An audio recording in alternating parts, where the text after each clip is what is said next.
ഹരി ഓം ഹരി ഓം.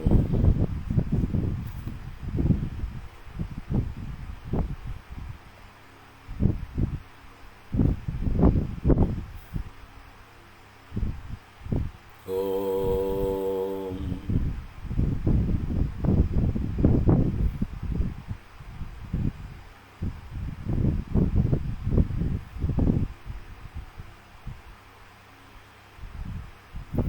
ശുക്ലാംബരധരം വിഷ്ണും ശശിവർണം ചതുർഭുജം പ്രസന്നവദനം ധ്യായേത് സർവവിഘ്നോപശാന്തയേ.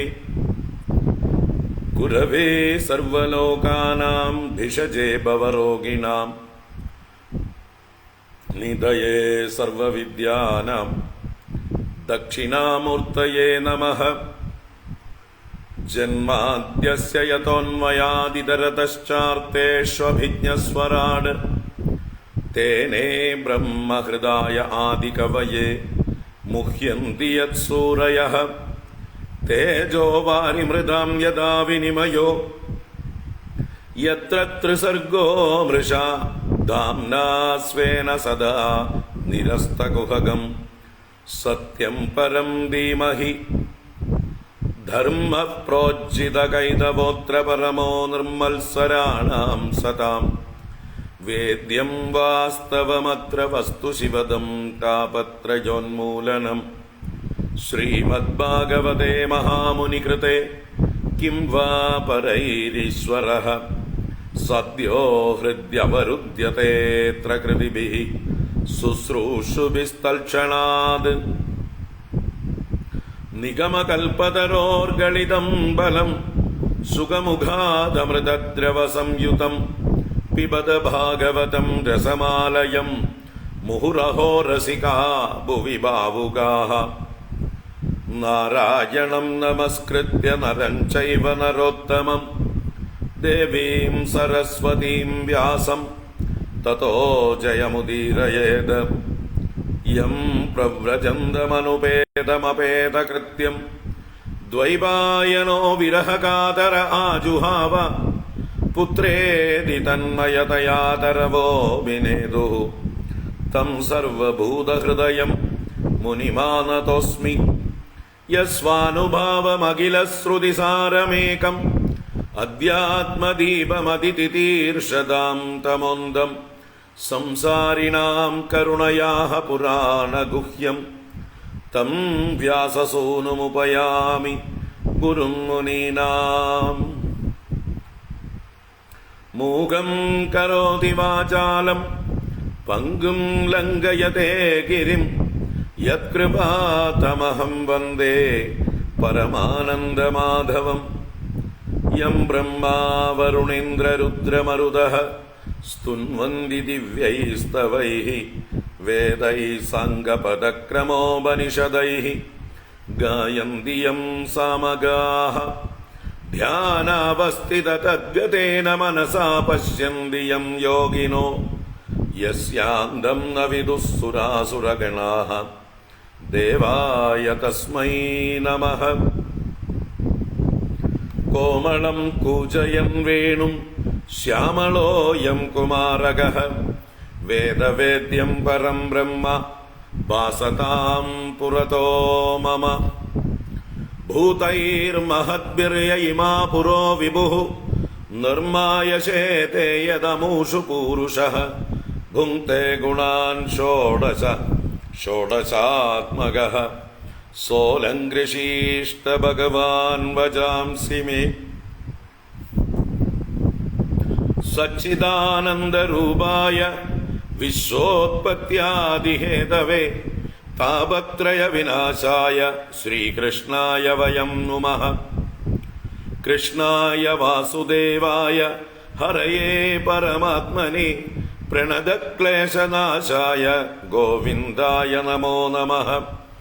കൃഷ്ണായ വാസുദേവായ ദേവകീനന്ദനായ ച നന്ദഗോപകുമാരായ ഗോവിന്ദായ നമോ നമഃ. നമഃ പങ്കജനാഭായ നമഃ പങ്കജമാലിനി നമഃ പങ്കജനേത്രായ നമസ്തേ പങ്കജാംഗ്രയേ. പീതാംബരം കരവിരാജിതശംഖചക്രകൗമോദഗീ സരസിജം കരുണാസമുദ്രം രാധാസഹായമതിസുന്ദരമന്ദഹാസം വാതാലയേശമനിശം ഹൃദി ഭാവയാമി. വാതാലയേശമനിശം ഹൃദി ഭാവയാമി. ഓം നമോ ഭഗവതേ വാസുദേവായ. ഓം നമോ നാരായണായ. ഓം നമഃ പരമഋഷിഭ്യോ നമഃ പരമഋഷിഭ്യഃ. ശ്രീ ഗുരുഭ്യോ നമഃ. ശ്രീ ഗുരുവായൂരപ്പ ശരണം. ശ്രീ ഗുരുവായൂരപ്പ ശരണം. ശ്രീ ഗുരുവായൂരപ്പ ശരണം.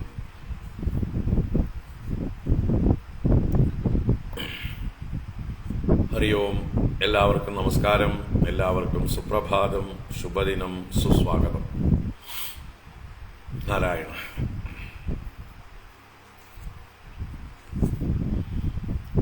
ശ്രീമദ് ഭാഗവത ജ്ഞാനഗംഗാ പ്രവാഹത്തിലേക്ക് ഏവർക്കും സുസ്വാഗതം. ജ്ഞാനഗംഗ ചതുർത്ഥ സ്കന്ധം 7-ാം അധ്യായം ആരംഭിച്ചു ഇന്നലെ കഴിഞ്ഞ ക്ലാസ്സിൽ. 15 ശ്ലോകം വരെ കണ്ടിട്ടുണ്ട്. ബാക്കി ഇന്ന് തുടരുന്നതാണ്. ദക്ഷയാഗം കഥയുടെ അവസാന ഭാഗങ്ങളാണ്. കഴിഞ്ഞ അധ്യായത്തിൽ കൈലാസത്തിൽ എത്തിച്ചേർന്ന ദേവന്മാര് ബ്രഹ്മാവിന്റെ നേതൃത്വത്തിൽ മഹാദേവനെ സ്തുതിച്ചതും യാഗപൂർത്തീകരണത്തിനായി കൊണ്ടുള്ള നിവേദനം സമർപ്പിച്ചതും എല്ലാം നമ്മൾ വിശദമായി കണ്ടു. അതിൻ്റെ തുടർച്ചയാണ് ഈ 7-ാം അധ്യായം. ബ്രഹ്മാദിദേവന്മാരുടെ പ്രാർത്ഥനയെ സ്വീകരിച്ചുകൊണ്ട് സന്തോഷത്തോടുകൂടെ മഹാദേവൻ മറുപടി പറയുന്നതായിരുന്നു നമ്മൾ ആദ്യത്തെ 5 ശ്ലോകങ്ങൾ കൊണ്ട് കണ്ടത്. 4 ശ്ലോകങ്ങളാണ് മഹാദേവന്റെ മറുപടി. അത് കഴിഞ്ഞിട്ടുള്ള ആ യാഗശാലയിൽ അവരെല്ലാവരും ചെന്നതും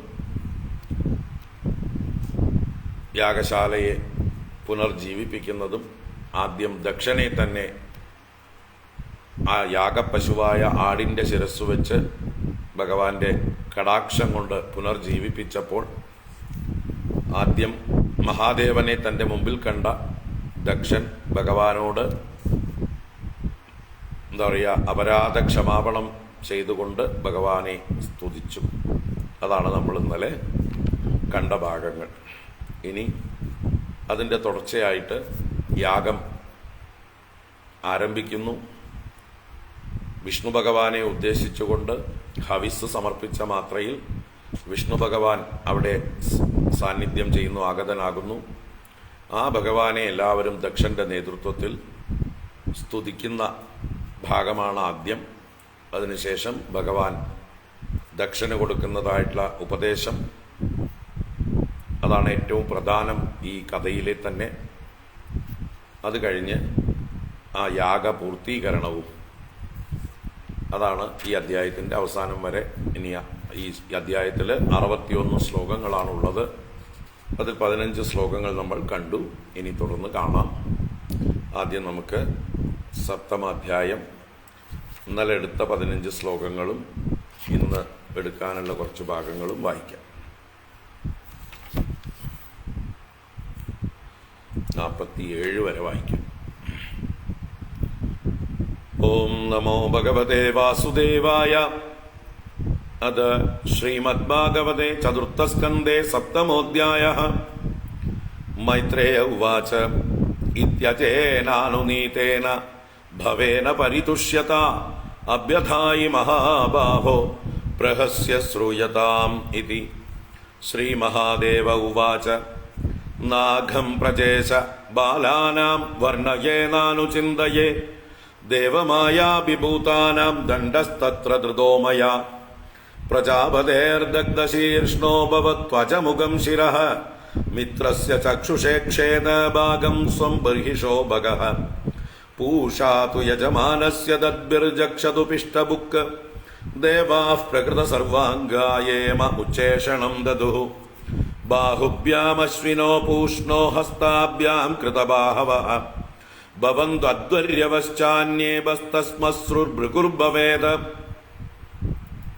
മൈത്രേയ ഉവാച തഥാ സർവാണി ഭൂതാനി ശ്രുത്വാ മീഡുഷ്ടമോദിതം പരിതുഷ്ടാത്മവിസ്താദ സാധു സാദ്വിദ്യതാ ബ്രുവन् തതോ മീഡ്വാംസമാമന്ത്ര്യ ശുനാസീരാ സഹർഷിഭിഃ ഭൂയസ്തൽദേവയജനം സമീഡ്വദ്വേദസോ യയുഃ വിധായ കാൽസ്നേന ച തദ് യദാഹ ഭഗവാൻ ഭവഃ സന്തദുഃഖസ്യ കായേന സവനീയ പശോശിരഃ സന്ധീയമാനേ ശിരസി ദക്ഷോ രുദ്രാഭിവീക്ഷിതഃ സദ്യഃ സുപ്തൈവോത്ഥസ്ഥൗ ദദൃശേ ചാഗ്രതോ മൃഡം.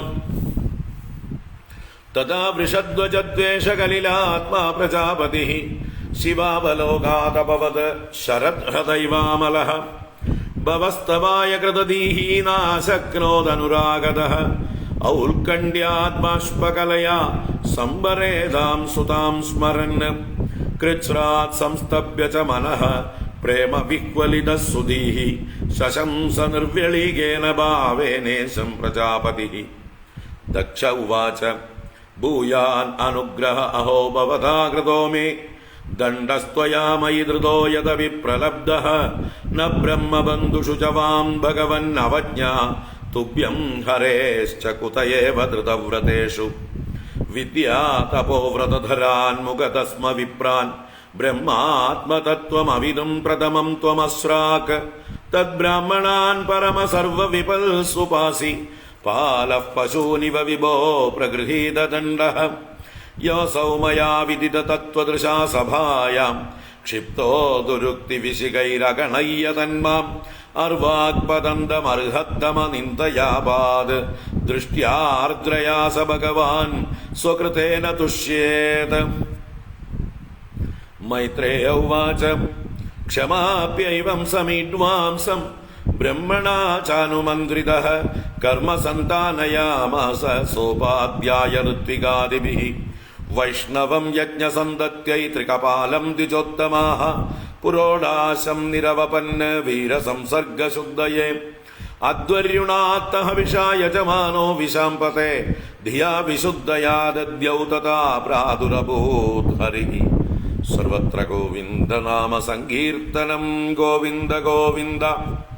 തദാ സ്വപ്രഭയാ തേഷാം ദ്യോതയന്ത്യാദിശോ ദശ മുഷ്ണൻ തേജ ഉപാനീതസ്താർക്ഷ്യേണ സ്തോത്രവാചിനാ ശ്യാമോ ഹിരണ്യർശനോർക്കകിരീടജുഷ്ടോ നീലാളകഭ്രമരമണ്ഡിതകുണ്ടലാസ്യഃ കംവബ്ജചക്രശരചാപകദാസി ചർമ്മവ്യഗ്രൈർഹിരണ്മയഭുജൈരിവ കർണികാരഃ വക്ഷസ്യതിസൃതവദൂർവനമാല്യുദാരഃ സാവലോകകലയാ രമയംശ്ച വിശ്വം പാർശ്വഭ്രമദ്വ്യജന ചാമരരാജഹംസഃ ശ്വേതാദപത്ര ശശിനോ പരിരജ്യമാനഃ തമുപാഗതമാലക്ഷ്യ സർവേ സുരഗണാദയഃ പ്രണേമുഃ സഹസോത്തായ ബ്രഹ്മേന്ദ്രത്രക്ഷനായകാഃ തത്തേജസാ ഹതരുജഃ സംനജിഹ്വാ സസാധ്വസാഃ മൂർധ്നാ ധൃതാഞ്ജലിപുഢാ ഉപതസ്തുരദോക്ഷജം.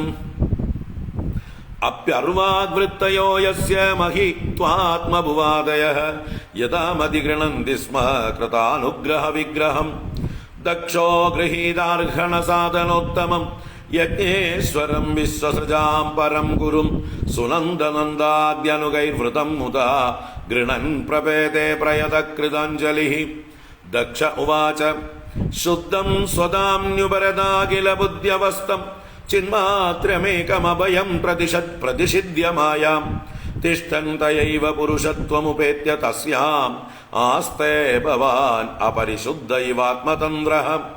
ഋത്വിജ ഊജുഃ തത്വം ന തേ വയമനഞ്ജന രുദ്രശാപാത് കർമ്മണ്യവഗ്രഹതിയോ ഭഗവൻ വിദാമഃ ധർമ്മോപലക്ഷണമിദം ത്രിവൃദധ്വരാഖ്യം ജ്ഞാതം യദർത്ഥമധിദൈവമതോ വ്യവസ്ഥാഃ. സദസ്യാവൂചുഃ ഉൽപത്യധ്വന്യശരണ ഉരുക്ലേശദുർഗേന്ദകോഗ്രവ്യാളാന്വിഷ്ടേ വിഷയമൃഗതൃഷ്ണാത്മഗേഹോരുപാരഃ ദ്വന്ദ്വസ്വബ്രേ ഖലമൃഗഭയേ ശോകദാവേജ്ഞസാർത്തഃ പാദൗ ഗസ്തേ ശരണദ കഥാ യാതി കാമോപസൃഷ്ടഃ. രുദ്ര ഉവാച തവ വരദ വരാംഗ്രൗ ആശിഷേഹാഖിലാർത്തെ യപി മുനിഭിരസക്തൈരാദരേണ അർഹണീയേ യദി രചിതധിയം മാ വിദ്യലോകോപവിദ്ധം ജപതി ന ഗണയേ തത്വൽപരാനുഗ്രഹേണ. ഭൃഗുർവാച യന്മായയാ ഗഹനയാ ബഹൃദാത്മബോധ ബ്രഹ്മാദയസ്തനുവൃതസ്തമസി സ്വപന്ദഃ നാത്മൻ ശ്രിതം തവ വിദന്ത്യധുനാപി തത്വം സോയം പ്രസീദതു ഭവാൻ പ്രണതാത്മബന്ധുഃ. ബ്രഹ്മോവാച നൈതത്സ്വരൂപം ഭവതോऽസൗ പദാർത്ഥഭേദഗ്രഹൈ പുരുഷോ യാവദീക്ഷേത ജ്ഞാനസ്യ ചാർത്ഥസ്യ ഗുണസ്യ ചാശ്രയോ മായാമയാദ്വ്യതിരിക്തോ യതസ്ത്വം. ഇന്ദ്ര ഉവാച ഇദമപ്യച്യുത വിശ്വഭാവനം വപുരാനന്ദകരം മനോദൃശാം സുരവിദ്യുക്ഷപണൈരുദായുധൈർഭുജദണ്ഡൈർ ഉപപന്നമഷ്ടഭിഃ. പത്ന്യ ഊജുഃ യജ്ഞോയം തവ യജനായകേന സൃഷ്ടോ വിദ്വസ്തഃ പശുപതിനാദ്യ ദക്ഷകോപാത് ത്വം നസ്ത്വം ശവശയനാഭശാന്തമേദം യജ്ഞാത്മന്നളിനരുചാദൃശാ പുനീഃ. ഋഷയ ഊചുഃ അനന്വിതം തേ ഭഗവൻ വിചേഷ്ടിതം യദാത്മനാ ചരസി കർമ്മനാജ്യസേ വിഭൂതയേ യത ഉപസേതുരീശ്വരീം തം ന മന്യത്തെ സ്വയമനുവർത്തതീം ഭവാൻ. സിദ്ധാ ഊചുഃ അയം ത്വൽകഥാമൃഷ്ടപീയൂഷനദ്യാം മനോവാരണക്ലേശദാവാഗ്നിദഗ്ധഃ തൃഷാർത്തോവഗാഢോ ന സസ്മാരദാവം ന നിഷ്ക്രാമതി ബ്രഹ്മസമ്പന്നവന്നഃ.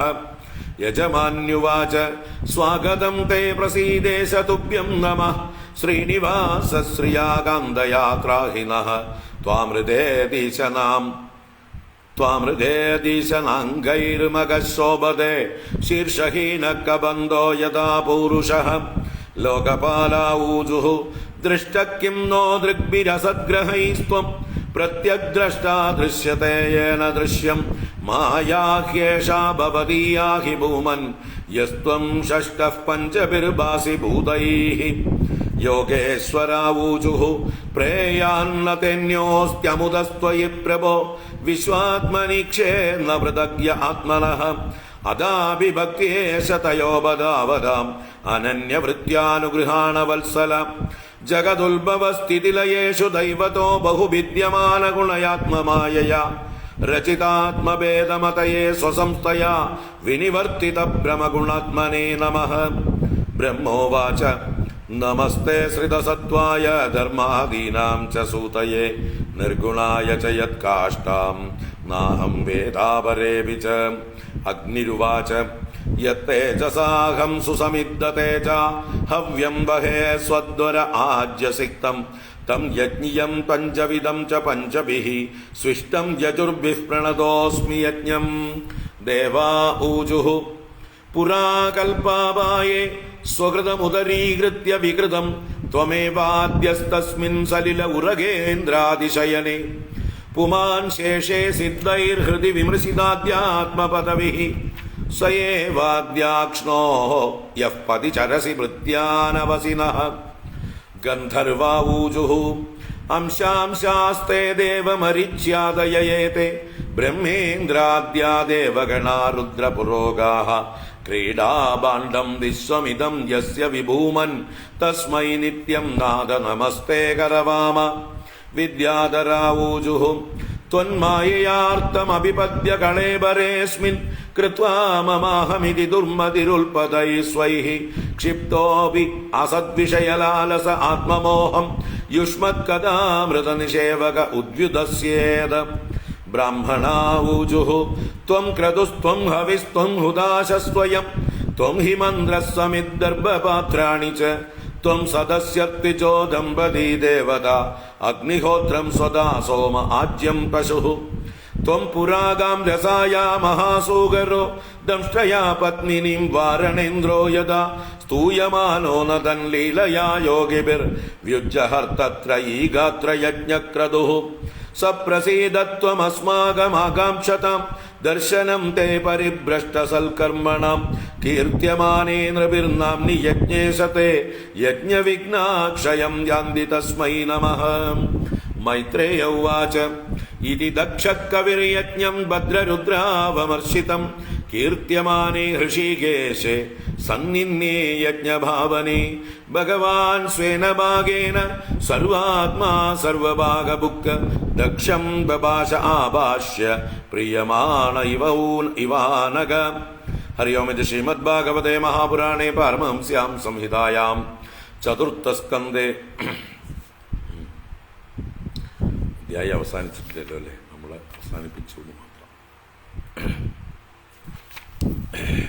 ദക്ഷയജ്ഞസന്ധാനം നാമ സപ്തമോധ്യായ. സർവത്ര ഗോവിന്ദനാമ സങ്കീർത്തനം. ഗോവിന്ദ ഗോവിന്ദ. അധ്യായം ബാക്കിയുണ്ട് എങ്കിലും ഇവിടെ നിർത്തി, 49 ശ്ലോകത്തിൽ നിർത്തി. കാരണം ഇന്ന് അത്രയൊന്നും പറയാൻ പറ്റില്ല, എത്രത്തോളം പറയാൻ പറ്റുമോ നോക്കാം. 16 മുതൽക്കാണ് പറയേണ്ടത്.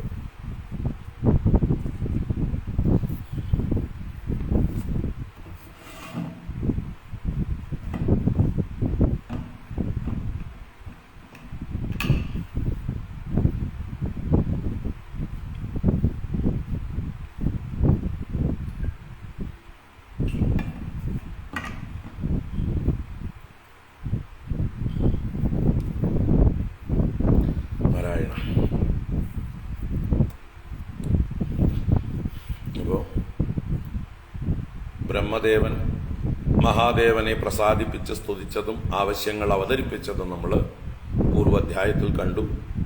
ഈ അധ്യായത്തിൽ ആരംഭിക്കുന്നത് തന്നെ ഇതി അജേന അനുനീതേന ഭവേന പരിതുഷ്യത അഭ്യദായി മഹാബാഹോ ബൃഹസ്യ ശ്രൂയതാമിതി. ആ ബ്രഹ്മദേവനാൽ നല്ലതുപോലെ അനുനയിക്കപ്പെട്ട പരിതോഷിച്ച ഭവനാൽ ഇപ്രകാരം പറയപ്പെട്ടു, ചിരിച്ചുകൊണ്ട് കേട്ടുകൊള്ളൂ എന്ന് പറഞ്ഞുകൊണ്ട് അദ്ദേഹം ആരംഭിച്ചു എന്ന് പറഞ്ഞ് 4 ശ്ലോകം കൊണ്ട് മഹാദേവന്റെ വചനങ്ങൾ പറഞ്ഞു. അല്ലയോ പ്രജാപതേ, അല്ലെങ്കിൽ ബ്രഹ്മദേവ, കുട്ടികളുടെ ബാലന്മാരുടെ അഘങ്ങളെ, പാപങ്ങളെ ഞാൻ വർണ്ണിക്കുകയോ അതിനെക്കുറിച്ച് ചിന്തിക്കുകയോ ചെയ്യുന്നില്ല. ഞാനത് എപ്പോഴോ മറന്നു. കാരണം കുട്ടികളാണ് അവർ, അറിവില്ലാത്തവരാണ്, അവിവേകികളാണ്. അപ്പോൾ ബാലന്മാരെ പോലെയുള്ളവർ ചെയ്യുന്ന പ്രവൃത്തിയെ നിസ്സാരമായാണ് ഞാൻ കരുതിയിരിക്കുന്നത്. അതിനെ ഞാൻ മറന്നുപോയി. അവര് ദേവമായ കൊണ്ട് അഭിഭവിക്കപ്പെട്ടവരാണ്. അതിന് വേണ്ട ഒരു ശിക്ഷ ഞാൻ കൊടുക്കുകയും ചെയ്തു. ദണ്ഡസ്തത്ര ധൃതോമയ. ഇനി നിങ്ങൾ ആവശ്യപ്പെട്ട കാര്യങ്ങളെക്കുറിച്ച് പറയാം. ആ പ്രജാപതിക്ക് അദ്ദേഹത്തിന്റെ ശിരസ് നഷ്ടപ്പെട്ടല്ലോ. അപ്പൊ അദ്ദേഹം അജമുഖനായി ഭവിക്കട്ടെ, ആട്ടിന്റെ മുഖം വെക്കട്ടെ. മാത്രമല്ല, ഭഗൻ എന്ന ദേവൻ മിത്രന്റെ കണ്ണുകൾ കൊണ്ട് കാണട്ടെ അദ്ദേഹത്തിന്റെ യജ്ഞഭാഗത്തെ. പൂഷാവ് യജമാനന്റെ പല്ലുകൊണ്ട് പിഷ്ടം ഭുജിക്കട്ടെ. അതുപോലെ ദേവന്മാര്, എനിക്ക് അവരുടെ യജ്ഞശിഷ്ടം തരുന്നവരായ ദേവന്മാരെല്ലാം അവരുടെ സർവ്വ അംഗങ്ങളും പൂർവം പോലെ, പ്രകൃതം പോലെ ആവട്ടെ. പൂഷാവ് എന്ന ദേവൻ, അല്ല സോറി, എന്താ പറയുക, അശ്വിനി ദേവകളുടെയും പൂഷാവിൻ്റെയും കൈകളാലും ബാഹുക്കളാലും ചെയ്യപ്പെട്ട ബാഹുക്കളായിട്ട് മറ്റുള്ള അധ്വര്യുക്കൾ അവരുടെ ഭാഗങ്ങൾ സ്വീകരിക്കട്ടെ. ഭൃഗു മഹർഷി അങ്ങേര് ബസ്തസ്മസ്രുവായി ഭവിക്കട്ടെ, എന്ന് വെച്ചാൽ ആട്ടിന്റെ താടി വെച്ച് നടക്കട്ടെ. ഇങ്ങനെ 4 ശ്ലോകങ്ങളെ കൊണ്ട് മഹാദേവൻ പറഞ്ഞ കാര്യങ്ങൾ നല്ല വിശദമായി നമ്മൾ കണ്ടതാണ് മിനിഞ്ഞാന്ന്. അനന്തരം മൈത്രേയ മഹർഷി കഥ തുടരുന്നു. ആ മീഡുഷ്ടമനായ സ്തുത്യർഹനായ ഭഗവാനാൽ ഉദിതം ശ്രുത്വ പറഞ്ഞത് കേട്ടിട്ട് സർവഭൂതങ്ങളും സന്തോഷിച്ചു, പരിതുഷ്ടാത്മാക്കളായി. സാധു സാധു ഇതി അത് അബ്രുവന്, എല്ലാവരും ഉത്തമം ഉത്തമം എന്ന് പറഞ്ഞു. അനന്തരം ആ മഹാദേവനെ മീഡ്വാംസനെയും ആമന്ത്ര്യ കൂട്ടിക്കൊണ്ട് ശുനാസീരാ സഹർഷിഭിഹി ഭൂയഃ തദ്യേവയജനം ദേവയജനം സമീഡ്വദ്വേദസോ യയുഃ. ശുനാസീരൻ ഇന്ദ്രന്റെ പേരാണ്. ആ ഇന്ദ്രൻ മുതലായവർ അതുപോലെ ഋഷിമാരോടുകൂടെ ആ ദേവയജനശാലയിലേക്ക് മീഡ്വാനോടും വേദസ്സോടും കൂടെ ധ്യാനം ചെയ്തു. എന്നുവെച്ചാൽ മഹാദേവനോടും ബ്രഹ്മദേവനോടും കൂടെ അവർ യജ്ഞശാലയിലേക്ക് പോയി. ഭഗവാൻ ഭവൻ എന്തെല്ലാം പറഞ്ഞുവോ അത് അതുപോലെ വിധായ, കാൽസ്നേന വിധായ, പൂർണ്ണമായും അപ്രകാരം തന്നെ ചെയ്തിട്ട് സവനീയ പശോഹോ ശിരഃ കസ്യ കായേന സന്തതുഹു. ആ യാഗത്തിനായി കൊണ്ട് സമർപ്പിക്കപ്പെട്ടിരുന്ന ആ ആട്ടിന്റെ ശിരസ്സിനെ ദക്ഷന്റെ ശിരസ്സിനോട് ചേർത്തു വെച്ചു. അങ്ങനെ ശിരസ് സന്താനം ചെയ്യപ്പെട്ടപ്പോൾ ദക്ഷൻ നേരിൽ ആദ്യം കണ്ടത്, അല്ലെങ്കിൽ രുദ്രഭഗവാനാൽ കടാക്ഷിക്കപ്പെട്ട് അദ്ദേഹം ഉറക്കത്തിൽ നിന്ന് ഉണർന്നവനെ പോലെ എഴുന്നേറ്റപ്പോൾ തന്റെ മുമ്പിൽ ആദ്യം കാണുന്നത് ആ മഹാദേവനെ തന്നെ. ദദൃശേച അഗ്രതോ മൃഡം, മൃഡനെ മുമ്പിൽ കണ്ടു. ആ ഭഗവാനെ നിന്ദിച്ചതിന്റെ പാപമെല്ലാം ഉണ്ടായിരുന്ന കലിലാത്മാവായിരുന്ന പ്രജാപതി ഇപ്പോഴിതാ ശിവ അവലോകാത്, ആ മഹാദേവനെ കണ്ടതോടുകൂടെ അഭവത് ശരഹ്രദ ഇവാമലഹ, ശരത്കാലത്തെ അമലമായ ഹ്രദം പോലെയായി തീർന്നു അദ്ദേഹത്തിന്റെ അന്ധക്കരണം. അനന്തരം ആ ഭഗവാനെ സ്തുതിക്കാനായി നിശ്ചയിച്ചു. പക്ഷെ കുറച്ചു നേരത്തേക്ക് അദ്ദേഹത്തിന്റെ പ്രേമ പാരവശ്യം, അനുരാഗം കൊണ്ട് ന അശക്നോത്, ശക്തനായില്ല. ഔത്കണ്ഠ്യാത് ബാഷ്പകലയാ സംപരേതാം സുതാം സ്മരന്, മരിച്ചുപോയ തന്റെ മകളെ സ്മരിച്ചുകൊണ്ടും ഗദ്ഗത കണ്ഠനായി കണ്ണുനീർ വാർത്തുകൊണ്ട് അദ്ദേഹം കുറച്ചു നേരം നിന്നു. പിന്നീട് കൃച്ഛ്രാത് സംസ്തഭ്യച മനഃ പ്രേമ വിഹ്വലിത സുധീഹി ശശംസ നിർവ്യളീകേന ഭാവേന ഈശം പ്രജാപതി. കഷ്ടപ്പെട്ട് തന്റെ മനസ്സിനെ സ്തംഭിപ്പിച്ചിട്ട്, ഉറപ്പിച്ചിട്ട്, ധൈര്യം അവലംബിച്ചിട്ട് പ്രേമ വിഹ്വലിതനായിക്കൊണ്ട് നിർവ്യളീകേന ഭാവേന, കപടമില്ലാത്ത നിഷ്കളങ്കമായ ഭാവം കൊണ്ട് ആ പ്രജാപതി ദക്ഷൻ ഈശം ശശംസ, ഈശനായ മഹാദേവനെ പ്രശംസിച്ച് സ്തുതിച്ചു എന്ന് കണ്ടു. ആ ദക്ഷന്റെ സ്തുതി 3 ശ്ലോകങ്ങൾ നമ്മൾ ഇന്നലെ അവസാനം കണ്ടത്. തീർച്ചയായിട്ടും അങ്ങ് എന്നെ വലിയ അനുഗ്രഹമാണ് ചെയ്തത്.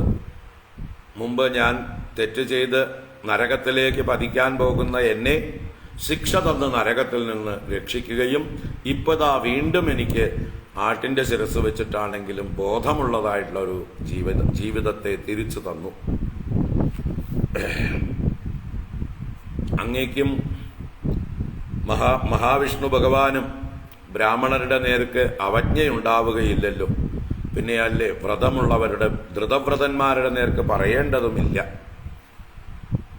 വിദ്യ, തപസ്, വ്രതം മുതലായത് ഉള്ളവരായ ബ്രാഹ്മണരെ വിശ്വരൂപനായ ഭഗവാൻ വിരാട് പുരുഷൻ അദ്ദേഹത്തിന്റെ മുഖത്തുനിന്ന് ആദ്യമായി സൃഷ്ടിച്ചു. ആ ബ്രാഹ്മണരെ പശുക്കളെ പശുപാലന്മാർ പാലിക്കുന്നത് പോലെ ദണ്ഡം ധരിച്ചുകൊണ്ട് നിങ്ങൾ പരിപാലിക്കുന്നു.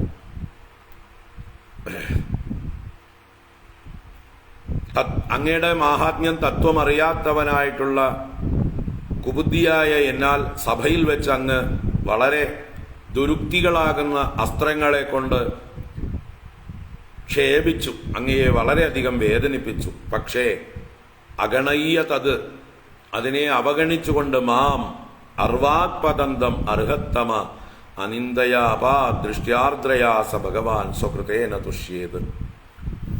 നരകത്തിലേക്ക് പതിക്കുന്നതായിട്ടുള്ള എന്നെ, മഹാത്മാക്കളെ നിന്ദിച്ചതിന്റെ ഫലമായി പടുകുഴിയിലേക്ക് വീണിരുന്ന എന്നെ ആർദ്രമായ ദൃഷ്ടി കൊണ്ട് അങ്ങ് രക്ഷിച്ചു. അങ്ങയുടെ കാരുണ്യം വാത്സല്യം ഒന്നുകൊണ്ട് എന്നെ രക്ഷിച്ചു. അങ്ങനെയുള്ള അങ്ങേക്ക് തരാൻ എൻ്റെ കയ്യിൽ ഒന്നുമില്ല. അങ്ങയുടെ സ്വപ്രവൃത്തി കൊണ്ട് തന്നെ സന്തോഷിച്ചാലും സ്വകൃതേന തുഷ്യേത്.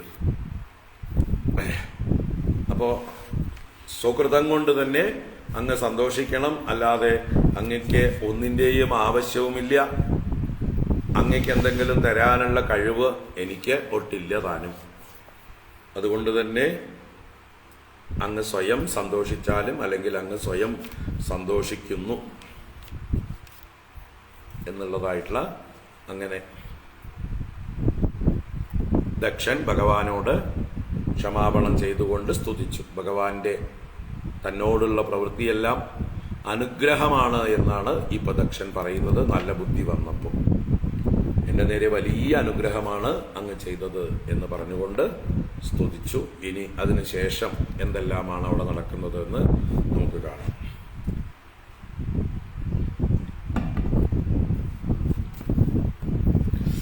മൈത്രേയ ഉവാച ക്ഷമാപ്യൈവം സമിഡ്വാംസം ബ്രഹ്മണാ ചാനുമന്ത്രിതഃ കർമ്മ സന്താനയാമാസ സോപാധ്യായ ഋത്വികഗ്നിഭിഃ. ക്ഷമാപ്യ ഏവം സഹ നീഡ്വാംസം. സഹ എന്ന് പറയുന്നത് ഇവിടെ അവൻ എന്നാണ്. ആരാണ് അവൻ? ഇത്രയും നേരം ആരെക്കുറിച്ചാ പറഞ്ഞത്? ദക്ഷനെ കുറിച്ച്. അപ്പൊ അവൻ എന്ന് പറഞ്ഞാൽ ഇവിടെ ദക്ഷൻ എന്നർത്ഥം. സഹ ദക്ഷ ഏവം മീഡ്വാംസം ക്ഷമാപ്യ. ഏവം ഇപ്രകാരം മീഡ്വാംസനെ, മീഡ്വാംസൻ സ്തുത്യർഹൻ, സ്തുതിക്കപ്പെടേണ്ടവനായ ഭഗവാനെ അല്ലെങ്കിൽ എല്ലാവരുടെയും രക്ഷിതാവായ ഭഗവാനെ ഏവം ക്ഷമാപ്യ, ഇപ്രകാരം ക്ഷമാപണം ചെയ്തിട്ട്, അപരാധ ക്ഷമാപണം പറഞ്ഞിട്ട്, ബ്രഹ്മണാച അനുമന്ത്രിത, ബ്രഹ്മദേവനാൽ അനുജ്ഞ നൽകപ്പെട്ടവനായിട്ട്. അപ്പൊ ബ്രഹ്മദേവൻ ദക്ഷനോട് പറഞ്ഞു, ഇനി യാഗം പുനരാരംഭിക്കാം എന്ന് ബ്രഹ്മദേവൻ അനുജ്ഞ കൊടുത്തു.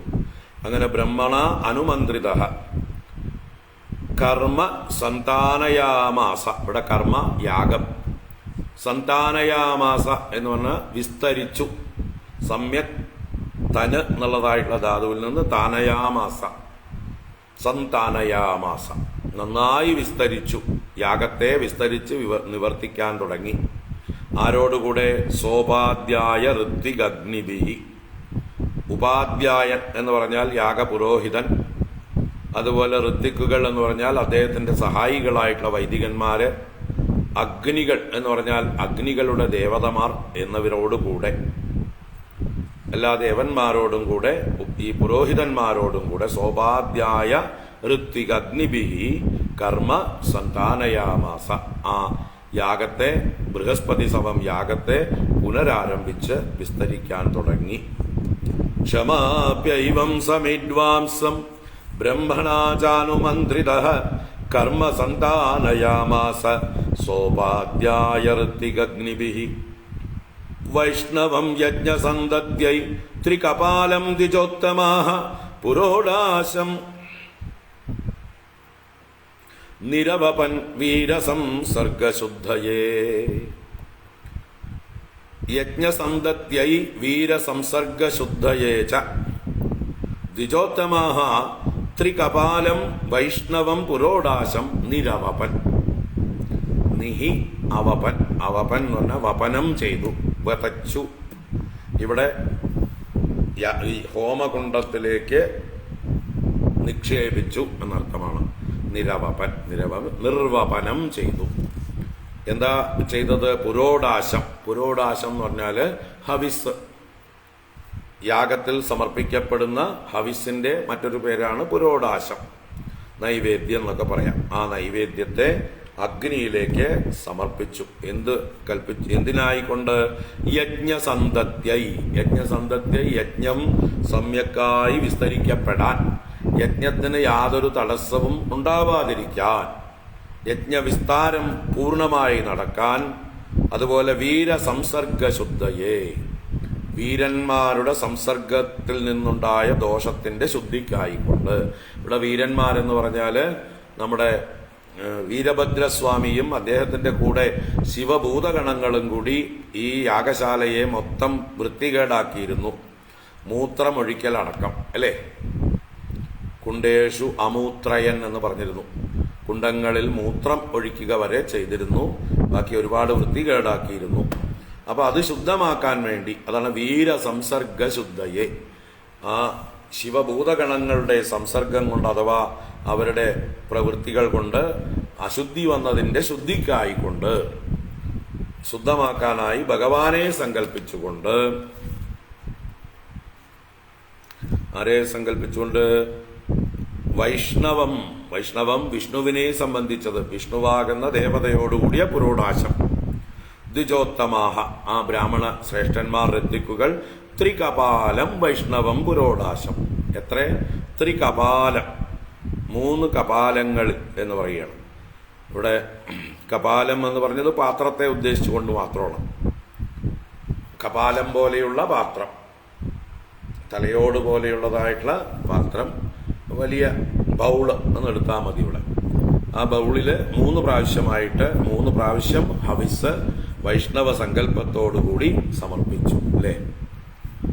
അച്യുതായ നമ, അനന്തായ നമ, ഗോവിന്ദായ നമ. നമ്മൾ ഏത് കർമ്മം ചെയ്തു കഴിഞ്ഞാലും അതിൻ്റെ അഴുക്ക് കളയാൻ, ഏത് അവസ്ഥയിൽ നിന്നും ശുദ്ധി നേടാനായിക്കൊണ്ട് ഭഗവാന്റെ 3 നാമം ചൊല്ലിയാൽ തന്നെ ശുദ്ധിയാവും. അതിനാണ് അച്യുതായ നമ, അനന്തായ നമ, ഗോവിന്ദായ നമ എന്ന 3 നാമങ്ങൾ. അത് ആചമനം ചെയ്യാനുള്ള നാമങ്ങളാണ്. അത് എന്താ പറയുക, അസ്ത്ര നാമങ്ങളാണ് എന്നൊക്കെ പറയും. ശുദ്ധീകരിക്കാനുള്ള നാമങ്ങളാണ്.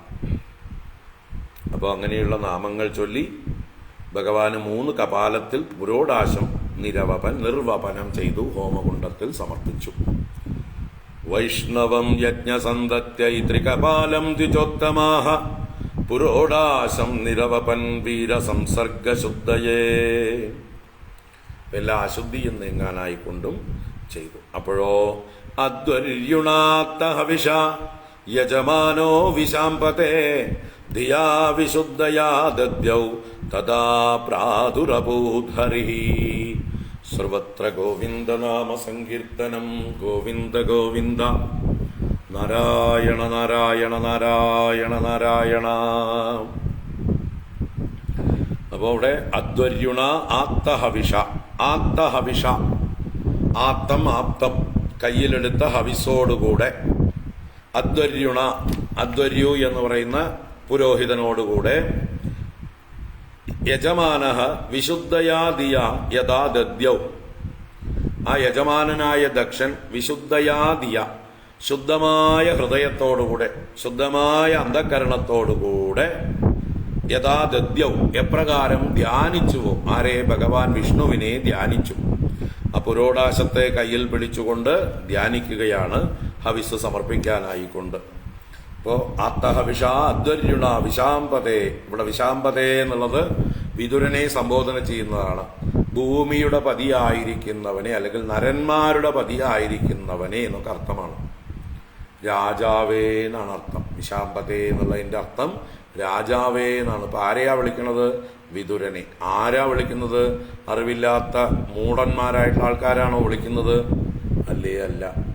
സർവജ്ഞനായിട്ടുള്ള മൈത്രേയൻ, സർവജ്ഞനായിട്ടുള്ള മൈത്രേയൻ ദാസീപുത്രനായ ശൂദ്രനായ വിതുരനെ വിളിക്കുകയാണ് രാജാവേ എന്ന്.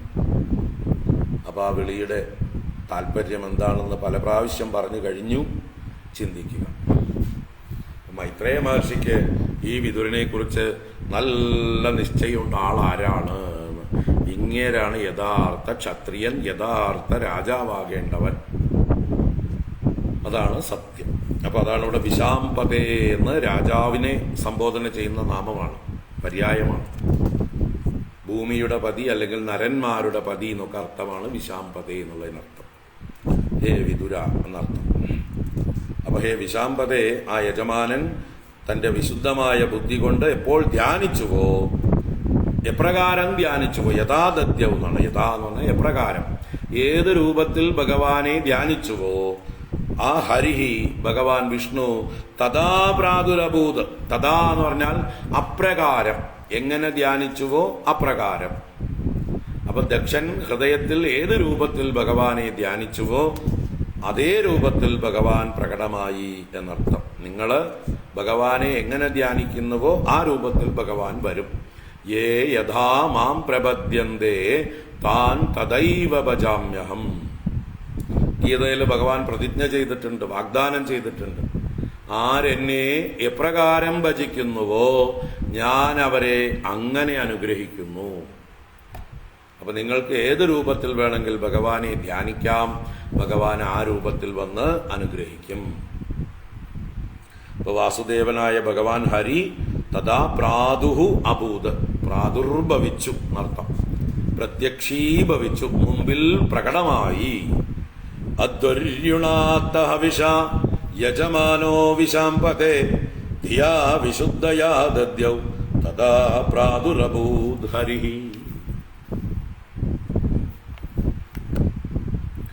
തഥാ സ്വപ്രഭയാ തേഷാം ദ്യോതയന്ത്യാദിശോ ദശ മുഷ്ണൻ തേജ ഉപാനീതഃ താർക്ഷ്യേണ സ്തോത്രവാചിനാ.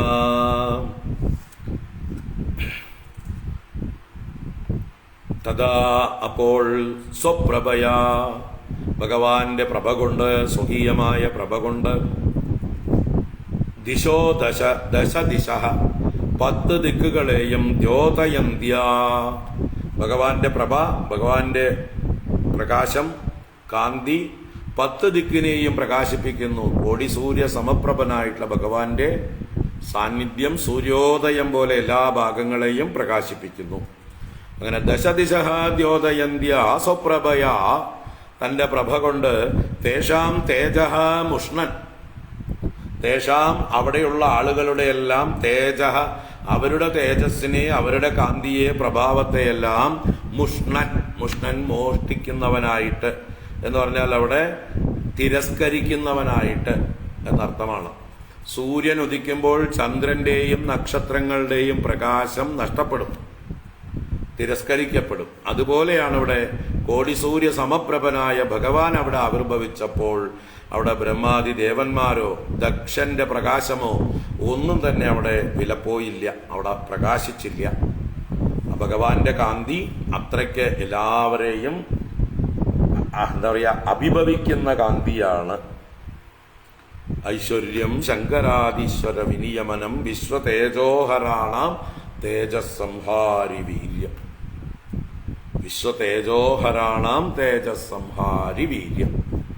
വിശ്വത്തിന്റെ തേജസ് ഹരിക്കുന്ന ഒരുപാട് പേരുണ്ട് ഈശ്വരന്മാര്, അവരുടെയൊക്കെ തേജസ്സിനെ സംഹരിക്കുന്ന ഭാവത്തോടുകൂടെ എന്നർത്ഥം.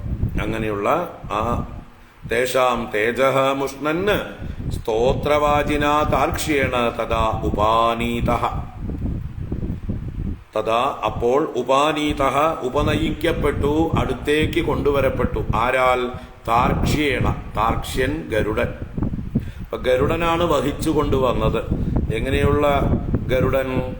സ്തോത്രവാചിനാ താർക്ഷ്യേണ എന്ന് പറഞ്ഞു. ഗരുഡനെ വിശേഷിപ്പിച്ചതാണ് സ്തോത്രവാചി.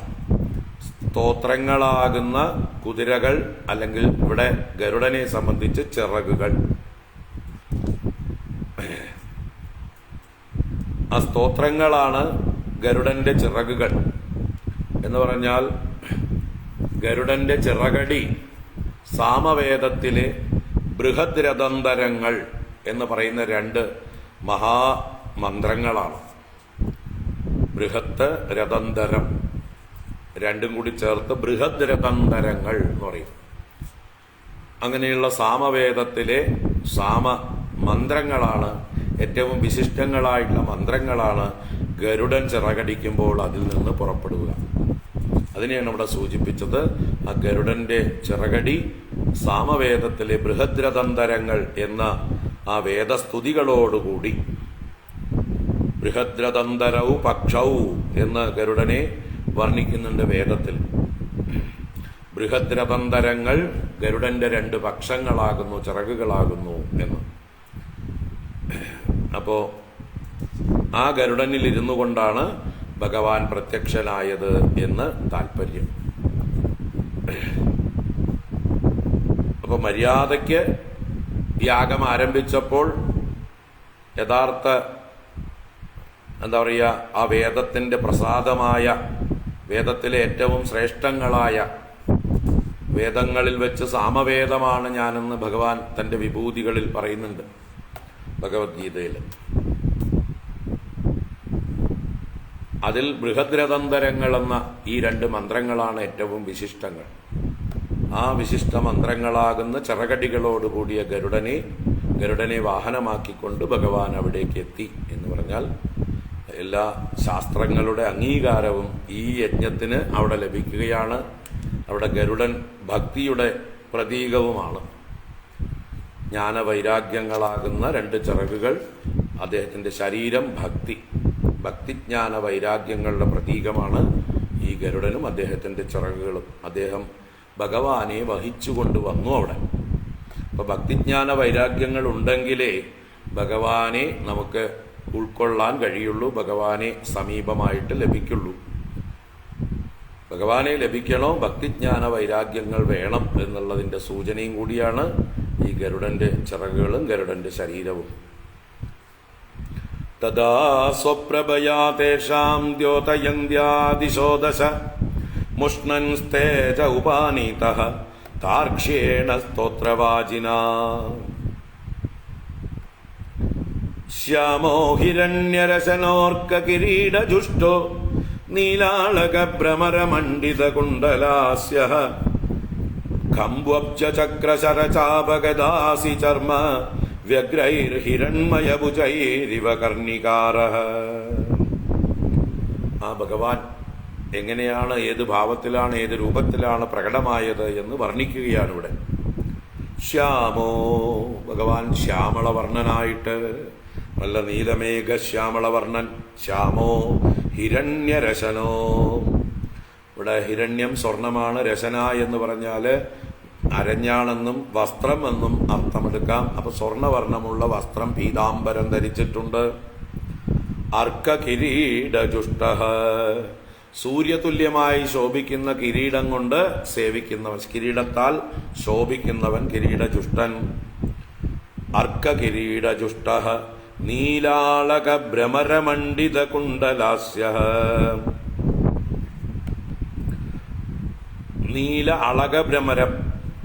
ഭഗവാന്റെ മുഖം താമര പോലെയാണെങ്കിൽ അതിൽ വണ്ടുകൾ പാറിപ്പറക്കുന്നുണ്ട്. ഏതാണ് വണ്ടുകൾ? നീല അളകങ്ങൾ, കുറുനിരകൾ നെറ്റിയിൽ പാറിപ്പറക്കുന്നത് വണ്ടുകൾ പാറിപ്പറക്കുന്നത് പോലെ. അതാണ് നീലാളക ഭ്രമര മണ്ഡിത കുണ്ടല ആസ്യ. അപ്പോ നീലാളകം കൊണ്ട്, നീലാളകങ്ങളാകുന്ന വണ്ടുകളാൽ മണ്ഡനം ചെയ്യപ്പെട്ടിട്ടുണ്ട്. കുണ്ടലങ്ങളാലും മണ്ഡിതമാണ് ആസ്യം. മകരകുണ്ടലങ്ങൾ കാതിൽ ധരിച്ചിട്ടുണ്ട്. അതുകൊണ്ടും അലങ്കൃതമായ മുഖത്തോടു കൂടിയവനായിട്ട് കമ്പു അബ്ജ ചക്ര ശര ചാപ ഗദ അസി ചർമ്മ വ്യഗ്രൈർ ഹിരൺമയഭുജൈരിവ കർണികാരഃ. ഇവിടെ ഹിരൺമയഭുജങ്ങൾ, സ്വർണമയമായ കൈകൾ. എത്ര കൈകളുണ്ട്? 8 കൈകളുള്ള വിഷ്ണുവാണ് ഇവിടെ പ്രകടമായിരിക്കുന്നത്. ആ 8 കൈകളിൽ എന്തൊക്കെയാണ്? കമ്പു, കമ്പു ശംഖാണ്, പാഞ്ചജന്യം എന്ന ശംഖാണ് കമ്പു. അബ്ജം താമരയാണ്. ചക്രം സുദർശന ചക്രമാണ്. ശരം അസ്ത്രമാണ്. ചാപം ഭഗവാന്റെ ശാർംഗം എന്ന വില്ലാണ്. ഗദ കൗമോദകി എന്ന ഗദയാണ്. അസി നന്ദകം എന്ന വാളാണ്. ചർമ്മ പരിചയാണ്. ചർമ്മ എന്ന് പറയുന്ന ഇവിടെ പരിച.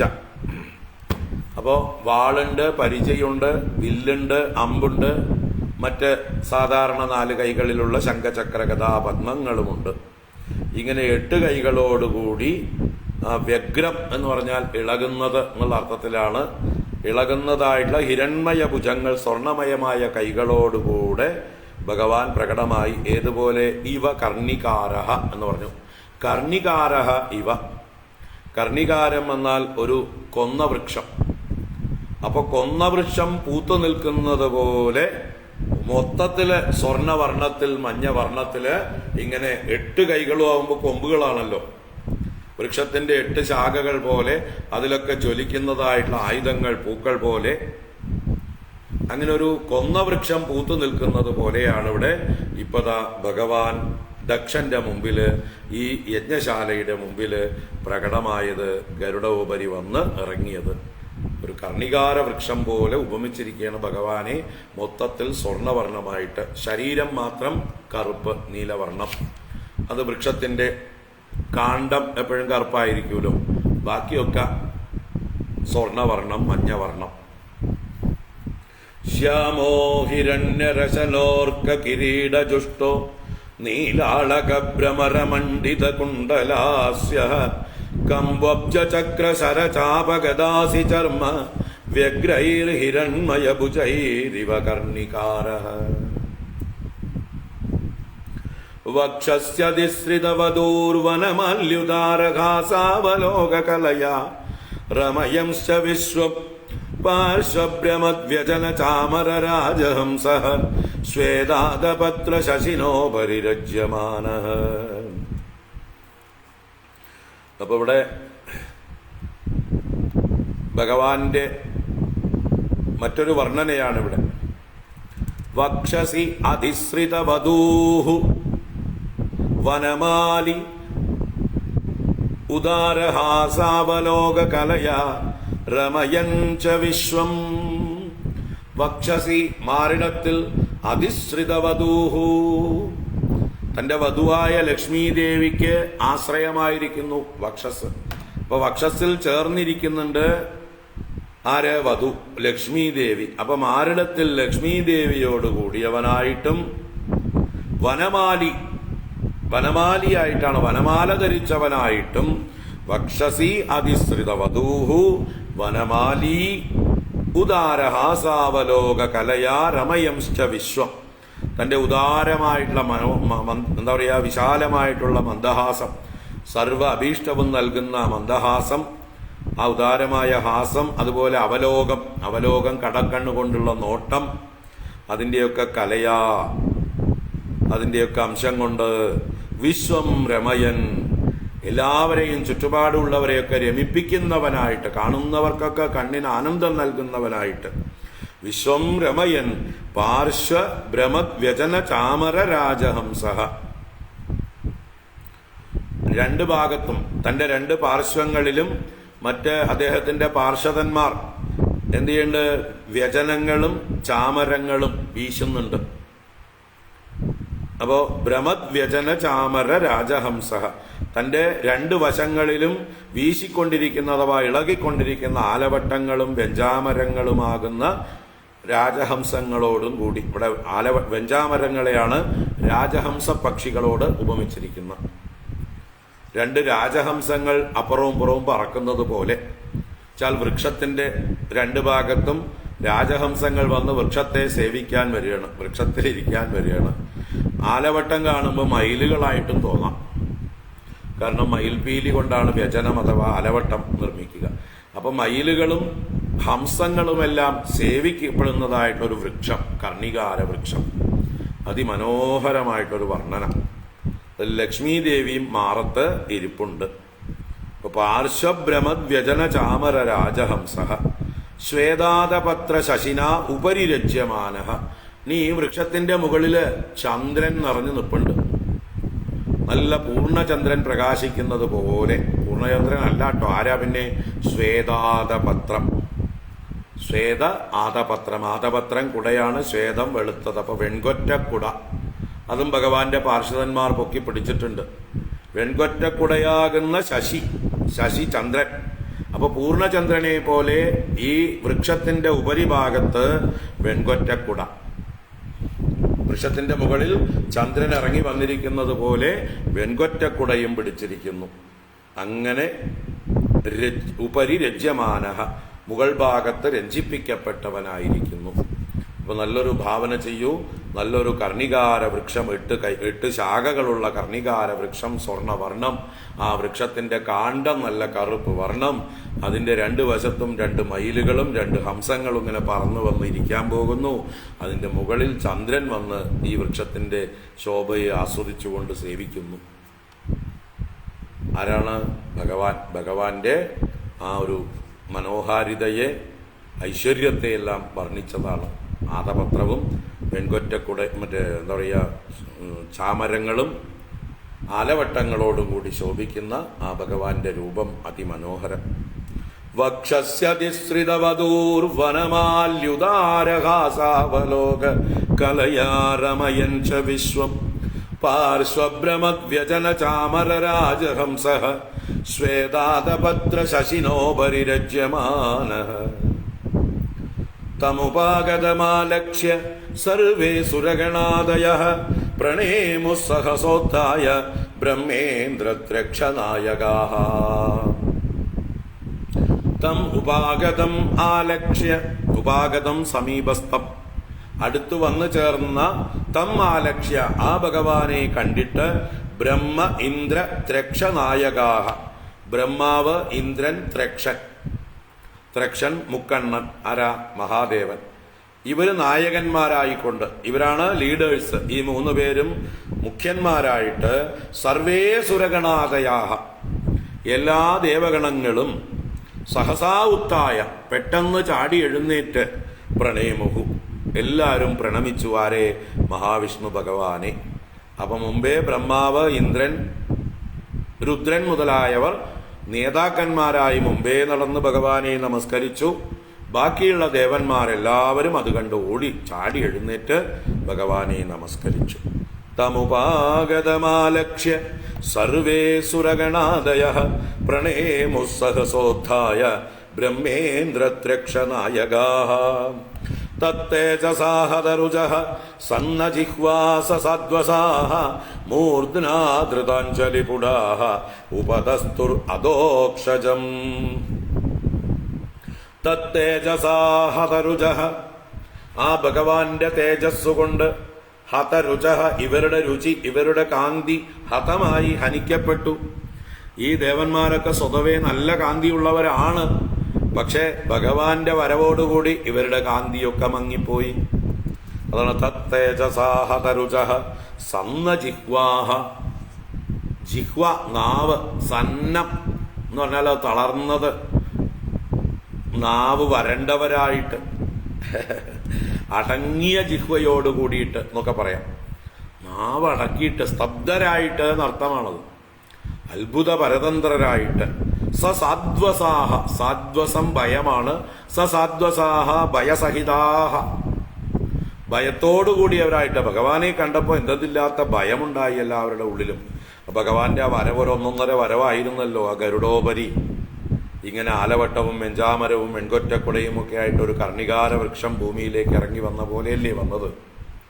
രാജരാജനായ ഭഗവാൻ വന്നപ്പോ ഇവരെല്ലാം കാന്തി നഷ്ടപ്പെട്ടവരായി, ഭയപ്പെട്ടവരായി ഭവിച്ചു. സസാദ്വസാഹ ദേവാഹ മൂർധ്നാ ധൃതാഞ്ജലിപുടാഹ. മൂർധ്നാ ധൃത അഞ്ജലിപുടാഹ, മൂർധാവിനാൽ അഞ്ജലിപുടം ധരിച്ചവരായിട്ട്, കൈക്കുമ്പിൾ പിടിച്ചവരായിട്ട്, തൊഴുകൈകളോടുകൂടിയവരായിട്ട്.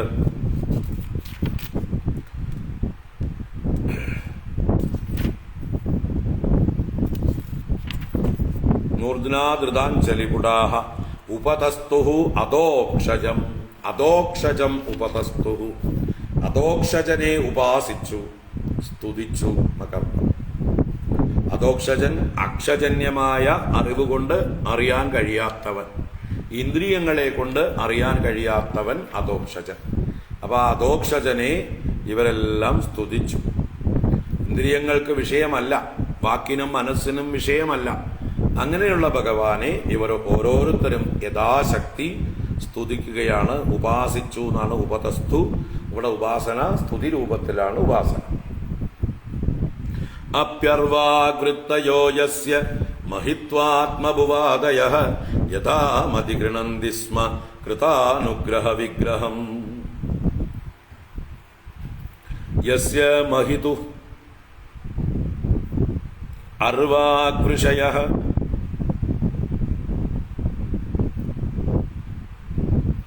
അർവാകൃത്തയഃ അപി ആത്മഭുവാദയഃ കൃതാനുഗ്രഹ വിഗ്രഹം യഥാമതി ഗൃണന്തി സ്മ. അപ്പോ യസ്യ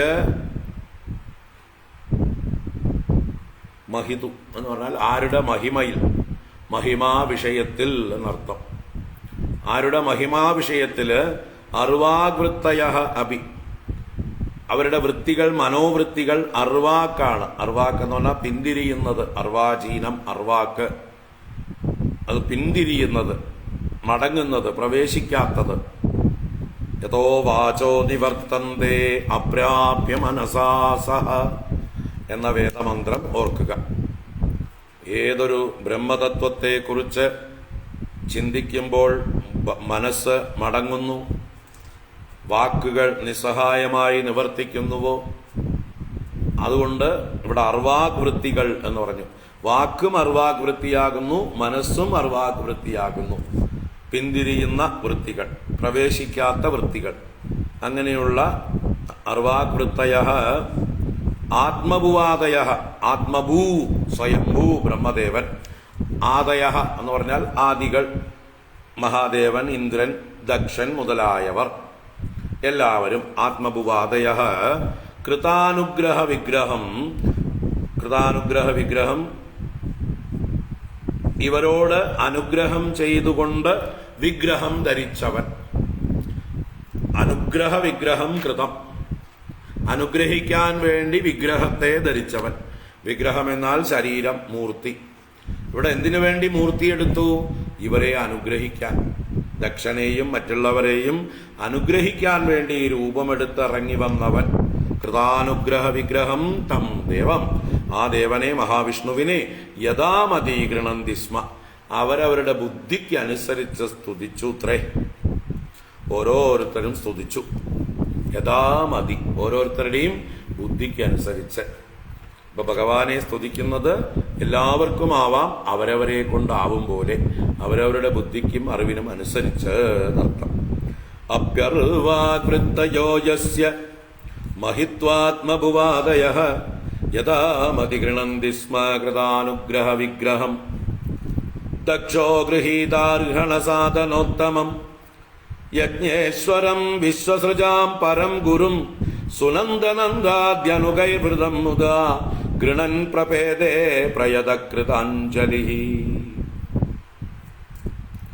ദക്ഷഃ, ആ ദക്ഷൻ യജമാനൻ, ഗൃഹീതാർഹണ സാധനോത്തമം, ഗൃഹീതം സ്വീകരിച്ചത്, എടുക്കപ്പെട്ടത്. എന്ത്? അർഹണം. അർഹണം എന്നാൽ പൂജ. ദക്ഷൻ കൊടുത്ത പൂജയെ ഭഗവാൻ ഗ്രഹിച്ചു. സാധന ഉത്തമം. സാധനം എന്നുള്ളത് ഇവിടെ ദകാരം നോക്കുക, മൂന്നാമത്തെ ദകാരമാണ്, നാലാമത്തെ സാധനമല്ല. സാധനം എന്ന് പറഞ്ഞാൽ ഉപകരണങ്ങൾ എന്നർത്ഥം. ഇവിടെ സാധനം എന്നുള്ളത് ആസനം എന്നുള്ള അർത്ഥത്തിലാണ്, ഇരിപ്പിടം. മനുഷ്യർ ഷതിള് എന്നുള്ള ധാതു തളരുന്നു, അതിന്റെ രൂപാന്തരമാണ് സീതതി ക്രിയാരൂപം. ഉപസദനം ചെയ്യുക, ഇരിക്കുക എന്നർത്ഥമാണ്. അപ്പൊ ഇരിക്കാൻ വേണ്ടത് സദനം, വീട്, സാധനം, ഇരിപ്പിടം. ഇവിടെ ഗൃഹീത അർഹണ സാധനോത്തമം. ഭഗവാൻ ദക്ഷൻ നൽകിയ പൂജയും ഇരിക്കാൻ കൊടുത്ത ഇരിപ്പിടവുമെല്ലാം സ്വീകരിച്ചു. അങ്ങനെയിരിക്കുന്ന യജ്ഞേശ്വരം, യജ്ഞത്തിന്റെ മുഴുവൻ നിയന്താവായിരിക്കുന്ന, എല്ലാറ്റിന്റെയും ഫലദാതാവായിരിക്കുന്ന വിശ്വസൃജാം പരംഗുരും, വിശ്വസ്രഷ്ടാക്കളായ ബ്രഹ്മാദി ദേവന്മാർക്ക് പോലും പരമഗുരു, എല്ലാവർക്കും ഉപരി, എല്ലാവരുടെയും ബോസായിരിക്കുന്നവൻ, അൾട്ടിമേറ്റ് ആയിരിക്കുന്നവൻ, പരമ ഉപദേഷ്ടാവായിരിക്കുന്നവനൊക്കെയാണ് പരം ഗുരു. സുനന്ദനാദ്യനുഗൈഹി, സുനന്ദനന്ദാദ്യനുഗൈഹി വ്രതം. ഭഗവാന്റെ പാർഷദന്മാരിൽ പ്രമുഖന്മാരാണ് സുനന്ദൻ, നന്ദൻ മുതലായവർ. അവരായിരിക്കും ആലവട്ടവും വെഞ്ചാമരവും ഒക്കെ വീശിയിട്ടുണ്ടാവുക. അങ്ങനെയുള്ള സുനന്ദ നന്ദാദി അനുഗൈഹി, അനുഗന്മാരാൽ വ്രതം സേവിക്കപ്പെട്ടവനായിട്ടും ആയിട്ടുള്ള ആ ഭഗവാനെ ദക്ഷൻ കൃതാഞ്ജലിയായിട്ട്, അഞ്ജലി കൂപ്പിയവനായിട്ട്, മുദാ ഗൃണന് സന്തോഷത്തോടെ സ്തുതിക്കുന്നവനായിക്കൊണ്ട് പ്രയതഃ പ്രപേദേ, പ്രയതഃ എന്ന് പറഞ്ഞാൽ നല്ല വിനയമുള്ളവനായിട്ട്, പ്രപേദേ ശരണം പ്രാപിച്ചു, പ്രപത്തിയെ ചെയ്തു, ഭഗവാന്റെ മുമ്പിൽ ശരണം പ്രാപിച്ചവനായി തീർന്നു, വിനയത്തോടു കൂടിയവനായിട്ട് അഞ്ജലി കൂപ്പി ഭഗവാനെ തൊഴുതുകൊണ്ട്. അപ്പൊ ആ ഭഗവാൻ ദക്ഷൻ കൊടുത്ത പൂജയും ആസനവും സ്വീകരിച്ചിരിക്കുന്നു. യജ്ഞേശ്വരനാണ്, വിശ്വസൃഷ്ടാക്കളായ ബ്രഹ്മാദികൾക്കും പ്രഭുവാണ്. സുനന്ദനന്ദാദി അനുഗന്മാർ അദ്ദേഹത്തെ സേവിച്ചുകൊണ്ട് പാർഷദന്മാരെത്തിയിട്ടുണ്ട്. അവരാലെല്ലാം ചുറ്റപ്പെട്ടവനാണ്. അങ്ങനെയുള്ള മഹാവിഷ്ണുവിനെ ദക്ഷൻ സ്തുതിക്കുകയും ശരണം പ്രാപിക്കുകയും ചെയ്തു. ദക്ഷോ ഗൃഹീതാർഹണ സാധനോത്തമം യജ്ഞേശ്വരം വിശ്വസൃജാം പരം ഗുരും സുനന്ദനന്ദാദ്യനുഗൈർവൃതം മുദാ ഗൃണൻ പ്രപേദേ പ്രയതകൃതാഞ്ജലി. ദക്ഷ ഉവാച. ആദ്യം ദക്ഷൻ തന്നെയാണ് സ്തുതിക്കുന്നത്. ശുദ്ധം സ്വദാമ്യുപരതാകില ബുദ്ധ്യവസ്ഥം ചിന്മാത്രമേകമഭയം പ്രതിഷിദ്ധ്യമായാം തിഷ്ടന്തയൈവ പുരുഷത്വമുപേത്യ തസ്യാം ആസ്തേ ഭവാൻ അപരിശുദ്ധൈവാത്മതന്ത്രഃ. ഇവിടെ ഭഗവാൻ മായാതീതനാണ്, എങ്കിലും മായ കൊണ്ട് ദേഹങ്ങളെ സ്വീകരിക്കുന്നു. അങ്ങനെ മായയെ കൊണ്ട് ദേഹം സ്വീകരിച്ചാലും ഭഗവാന്റെ മഹിമയ്ക്ക് എന്തെങ്കിലും കുറവ് വരുമോ? ഒട്ടും കുറവില്ല. അതാണ് ഇവിടുത്തെ സ്തുതി വിഷയം. അപ്പോൾ നിർഗുണവും നിരാകാരവും സഗുണവും സാകാരവും ഒന്ന് തന്നെ എന്നാണ് പറയുന്നതിന്റെ താല്പര്യം. ഭഗവാൻ നിർഗുണനാണ്, നിരാകാരനാണ്, മായാതീതനാണ്. എങ്കിലും ഭക്താനുഗ്രഹത്തിനായിക്കൊണ്ട് ഭഗവാൻ മായ സ്വീകരിച്ച് മായയെ ഒരു വേഷം കെട്ടാൻ ഉപയോഗിച്ചുകൊണ്ട് സഗുണ സാകാരനായി അവതരിക്കുന്നു. അങ്ങനെ അവതരിക്കുമ്പോഴും ഭഗവാന് ഒരു കുറവും ഉണ്ടാകുന്നില്ല. അദ്ദേഹത്തിന്റെ മഹിമയ്ക്ക് ഒരു ന്യൂനതയും ഉണ്ടാവുന്നില്ല. ഇതാണ് ഇവിടെ പറയുന്നത്. നമ്മൾക്കെല്ലാം അറിയേണ്ട വിഷയമാണത്. ദക്ഷ ഉവാച. ശുദ്ധം സ്വദാമ്യുപരതാകില ബുദ്ധ്യവസ്ഥം ചിന്മാത്രം ഏകം അഭയം പ്രതിഷിദ്ധ്യമായാം തിഷ്ടൻ തയൈവ പുരുഷത്വമുപൈതി ഉപേത്യ തസ്യാം ആസ്തേ ഭവാൻ അപരിശുദ്ധൈവ ആത്മതന്ത്രഃ. വളരെ വ്യക്തമാണ്. ഭഗവാൻ മായാം പ്രതിഷിദ്ധ്യ തിഷ്ടൻ, ആദ്യത്തെ അവസ്ഥ ഭഗവാന്റെ സ്വരൂപം.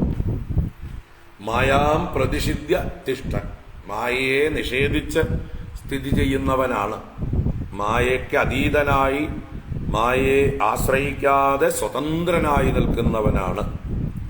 അതാണ് ഭഗവാനെ കുറിച്ച് മായാം പ്രതിഷിദ്ധ്യ തിഷ്ടൻ.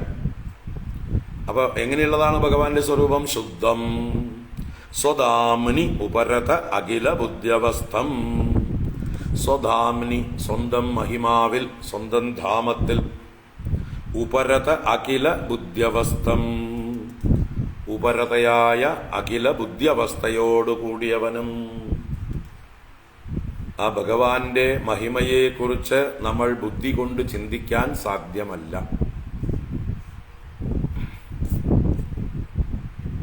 ഈ ബ്രഹ്മതത്വം തർക്ക വിഷയം അല്ല, ബുദ്ധി വിഷയം അല്ല.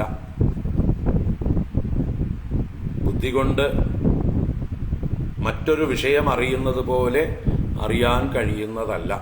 ഇത് ബുദ്ധിയുടെയും പുറകിലിരിക്കുന്ന, ബുദ്ധിയെ പ്രവർത്തിപ്പിക്കുന്ന ആ വസ്തുവാണ്, ചൈതന്യമാണ്. ടോർച്ചിന്റെ പുറകിലിരിക്കുന്ന ബാറ്ററിയെ ടോർച്ച് ലൈറ്റ് കൊണ്ട് കാണാൻ കഴിയില്ല. ടോർച്ച് ലൈറ്റ് കൊണ്ട് നമ്മൾ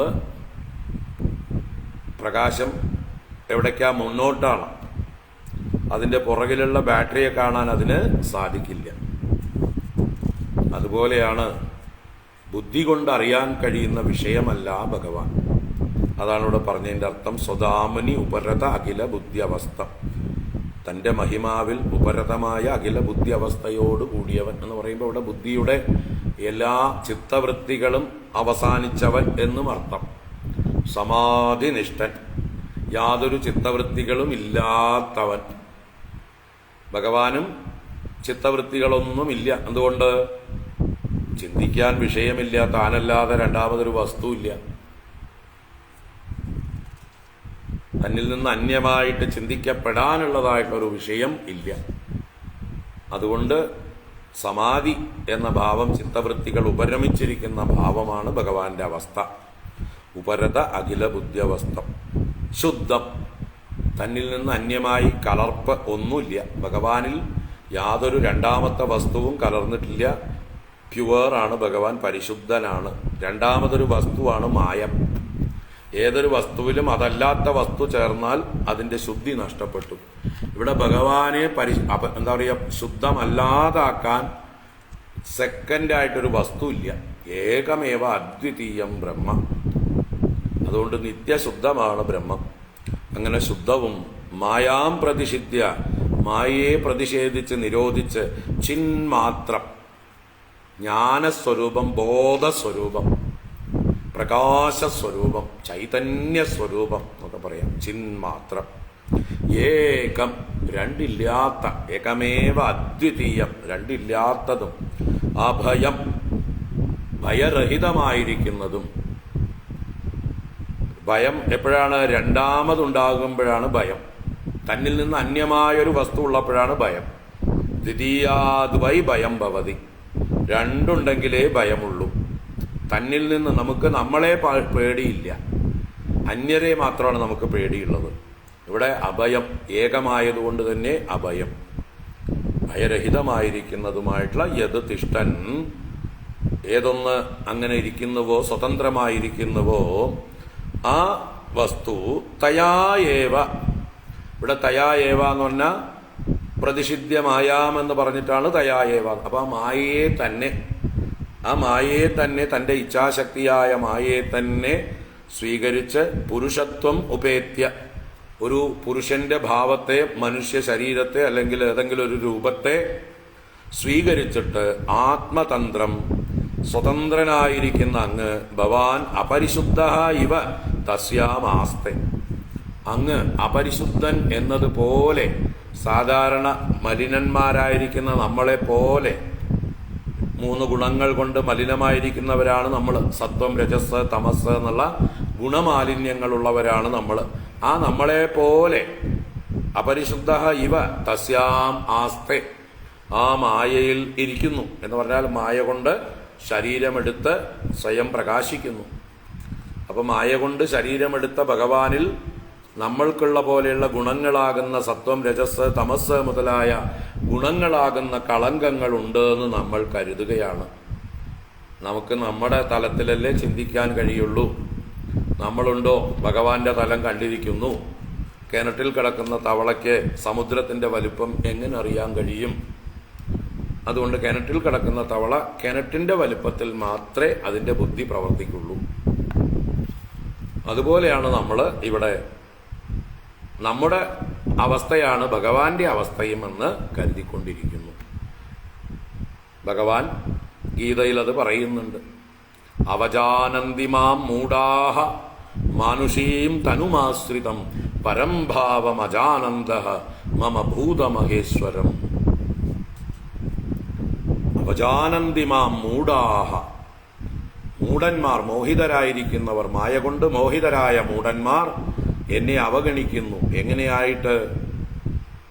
ഞാൻ മാനുഷീം തനും ആശ്രിതം, മനുഷ്യ ശരീരമെടുത്തവനെന്ന് എന്നെക്കുറിച്ച് അവഗണനയോടെ കാണുന്നു, നിസാരനായി കാണുന്നു. പരംഭാവം അജാനന്ദ, എന്റെ പരമമായ ഭാവത്തെ, സ്വരൂപത്തെ അറിയാത്ത മൂഢന്മാർ. മമ ഭൂതമഹേശ്വരം, എന്റെ യഥാർത്ഥ പരംഭാവം ഭൂതങ്ങൾക്കൊക്കെ മഹേശ്വരനാണ് ഞാൻ. ഭൂതങ്ങളെയൊക്കെ സൃഷ്ടിക്കുന്നതും സംഹരിക്കുന്നതും രക്ഷിക്കുന്നതും ഞാനാണ്. അങ്ങനെ ഭൂതങ്ങളെ ഈശിക്കുന്ന എന്നെ ഭൂതങ്ങളിൽ ഒരുവനായി കാണുന്നു മൂഢന്മാർ. അത് തന്നെയാണ് ഇവിടെ സ്തുതിച്ച ഭഗവാൻ. മായ കൊണ്ട് ദേഹത്തെ സ്വീകരിച്ചാലും ആ മായയാൽ ബാധിക്കപ്പെടുന്നില്ല. ആത്മതന്ത്രൻ തന്നെയാണ്, യഥാർത്ഥത്തിൽ ശുദ്ധനാണ്, പക്ഷേ മറ്റുള്ള മൂഢന്മാർക്കാണ് അപരിശുദ്ധനായി തോന്നുന്നത്. ദക്ഷ ഉവാച ശുദ്ധം സ്വദാമ്യുപരതാഖില ബുദ്ധ്യവസ്ഥം ചിന്മാത്രമേകമഭയം പ്രതിഷിധ്യമായ തിഷ്ഠന്തയൈവ പുരുഷത്വമുപേത്യ തസ്യ ആസ്തേ ഭവാൻ അപരിശുദ്ധൈവാത്മതന്ത്രഃ. അപ്പൊ ഇപ്പോ ദക്ഷന് വിവരം ഉണ്ടായിട്ട് തോന്നുന്നു അല്ലേ? ഭഗവാന്റെ തത്വം ഇപ്പൊ അറിഞ്ഞിരിക്കുന്നു ദക്ഷൻ. കുറച്ച് വിവരം വെച്ചിട്ടുണ്ട് ആട്ടിന്റെ തല വെച്ചപ്പോൾ. നേരത്തെ ഉണ്ടായിരുന്നില്ല. നേരത്തെ ഭഗവാന്റെ തത്വം അറിയാത്തത് കൊണ്ടാണ് അദ്ദേഹം അതിക്രമം ചെയ്തത്.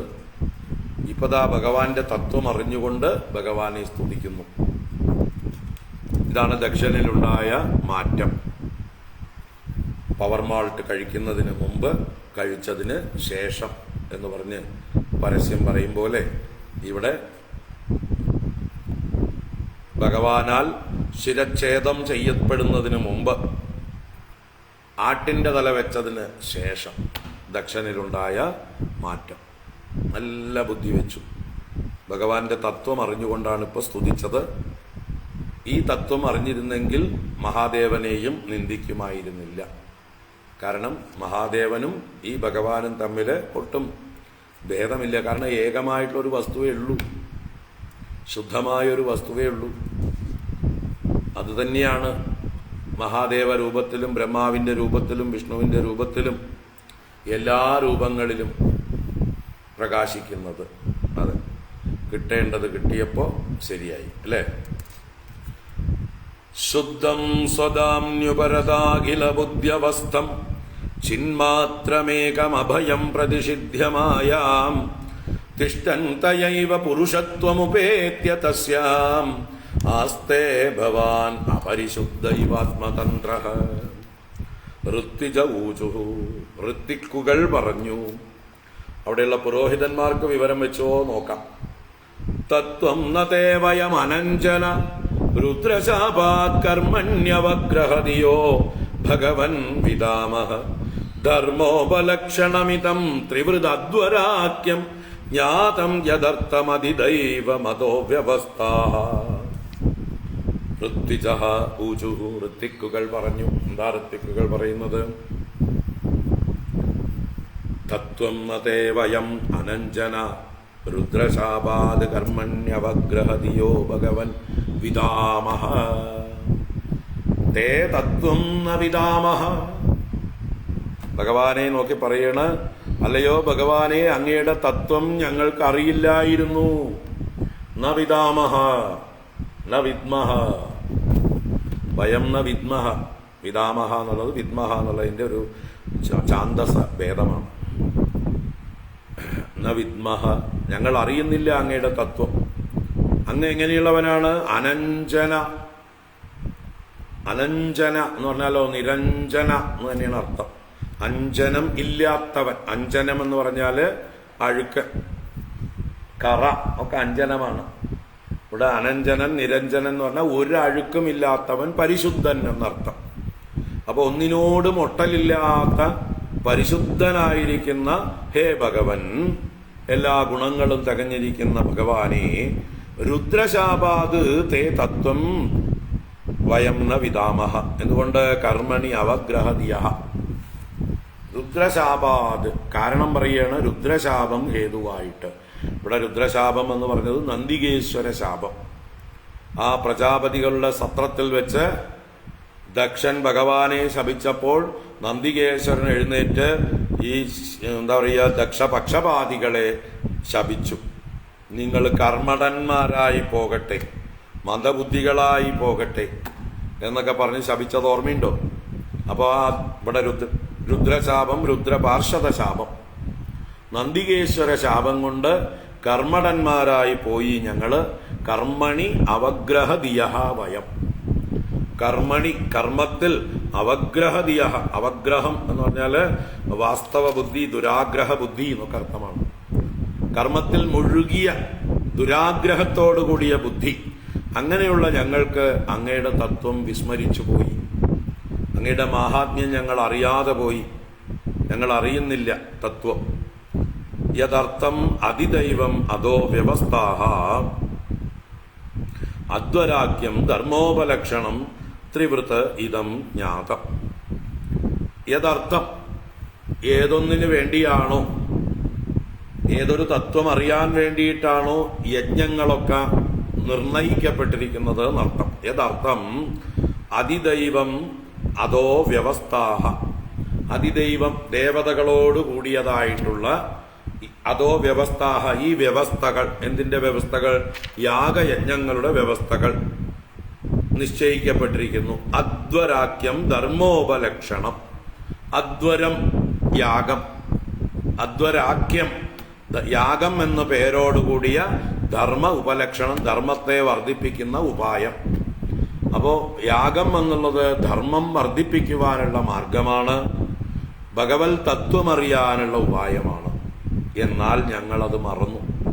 ഞങ്ങള് കർമ്മത്തിൽ മുഴുകിയ മനസ്സുകളോടുകൂടി ദക്ഷിണയും വരുമാനവും ഉണ്ടാക്കാൻ വേണ്ടി കണ്ണ് എന്താ പറയുക, ബുദ്ധി കെട്ടവരായിട്ട്, പുക കൊണ്ട് കണ്ണടഞ്ഞു പോയവരായിട്ട്, തത്വം മറന്നവരായിട്ട് കഴിഞ്ഞുകൂടി.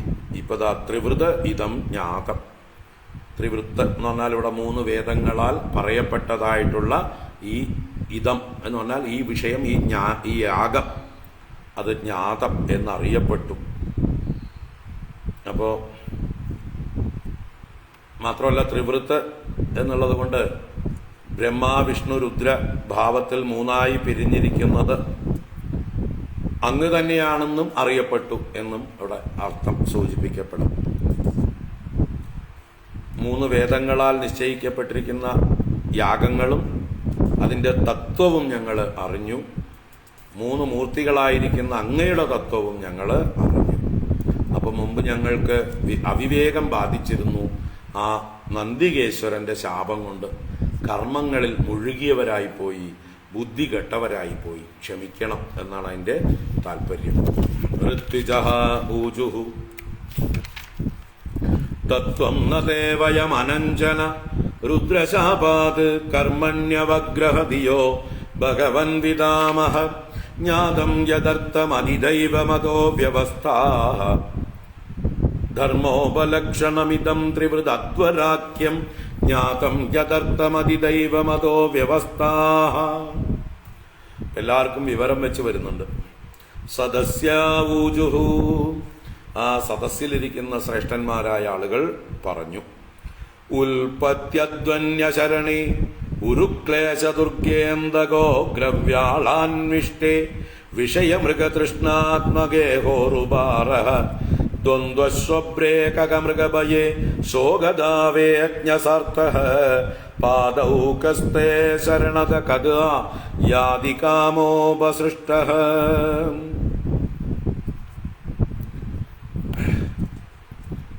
ഇവിടെ ഈശ്വരനെ മറന്ന് അഹങ്കാരജന്യമായ കർമ്മങ്ങൾ ചെയ്യുന്നവരുടെ ഗതിയെക്കുറിച്ചാണ് ഇവിടെ പറയുന്നത്. കർമ്മങ്ങളാകുന്ന കാടുകളിൽപ്പെട്ട് ഉഴലുകയാണ്.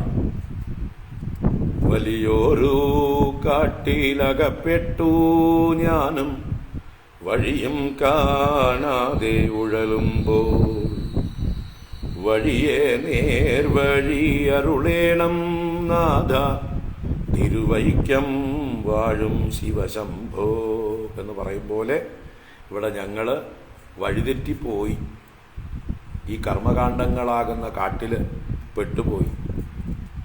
ഞങ്ങളെ നേർവഴിക്ക് നയിച്ചാലും. അതാണ് ഈ ദക്ഷയാഗത്തിൻ്റെ താല്പര്യം തന്നെ. ദക്ഷയാഗത്തിൻ്റെ താല്പര്യം തന്നെ എല്ലാ യാഗങ്ങളും ദക്ഷയാഗങ്ങളാവാതിരിക്കാൻ, എല്ലാ യാഗങ്ങളും പരമമായ ലക്ഷ്യത്തിലേക്ക് എത്തിച്ചേരാൻ, ഭഗവാനെ പ്രാപിക്കുവാനുള്ള ഉപായങ്ങളാണ് ഈ സാധനകൾ, യജ്ഞങ്ങൾ എല്ലാം തന്നെ. അതാണ് ഇവിടെ സൂചിപ്പിക്കുന്നത്. അപ്പോൾ ആളുകൾ ഓരോ സ്വർഗാദി കാമനകൾ കൊണ്ട് സ്വർഗകാമോ യജേത, വിത്തകാമോ യജേത, പുത്രകാമോ യജേത എന്നൊക്കെയുള്ള പ്രലോഭനങ്ങൾ കേട്ട് ആ പ്രലോഭനങ്ങളുടെ പുറകെ പോയി വഴിതെറ്റി കാട്ടിലകപ്പെട്ടു പോകുന്നു.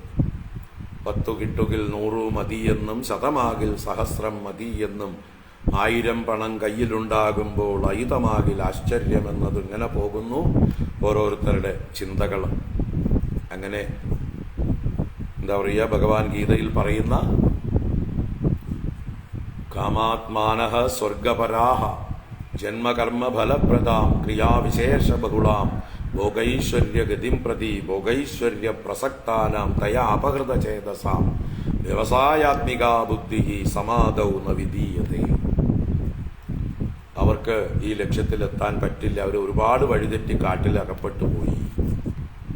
യാമിമാം പുഷ്പിതാം വാചം പ്രവദന്ത്യവിപശ്ചിതഃ വേദവാദരഥാഃ പാർത്ഥ നാന്യദസ്തീതി വാദിനഃ കാമാത്മാന സ്വർഗപരാഹ ജന്മകർമ്മ ഫലപ്രദാം ക്രിയാവിശേഷ ബഹുളാം ഭോഗൈശ്വര്യഗതിം പ്രതി എന്നിങ്ങനെ ഗീതയിൽ ഭഗവാൻ പരിഹസിക്കുന്നുണ്ട്. അങ്ങനെയുള്ളവർ ഭൂമിയിൽ പുണ്യകർമ്മങ്ങൾ ചെയ്ത് സ്വർഗത്തിലേക്ക് പോകുന്നു.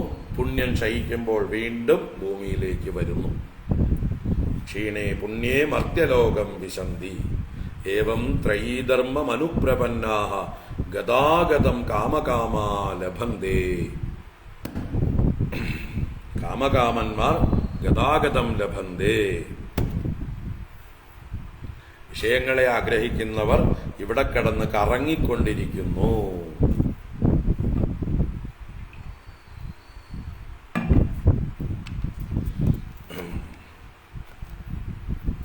അപ്പൊ എന്തൊക്കെയാ സദസ്യർ പറയുന്നത്?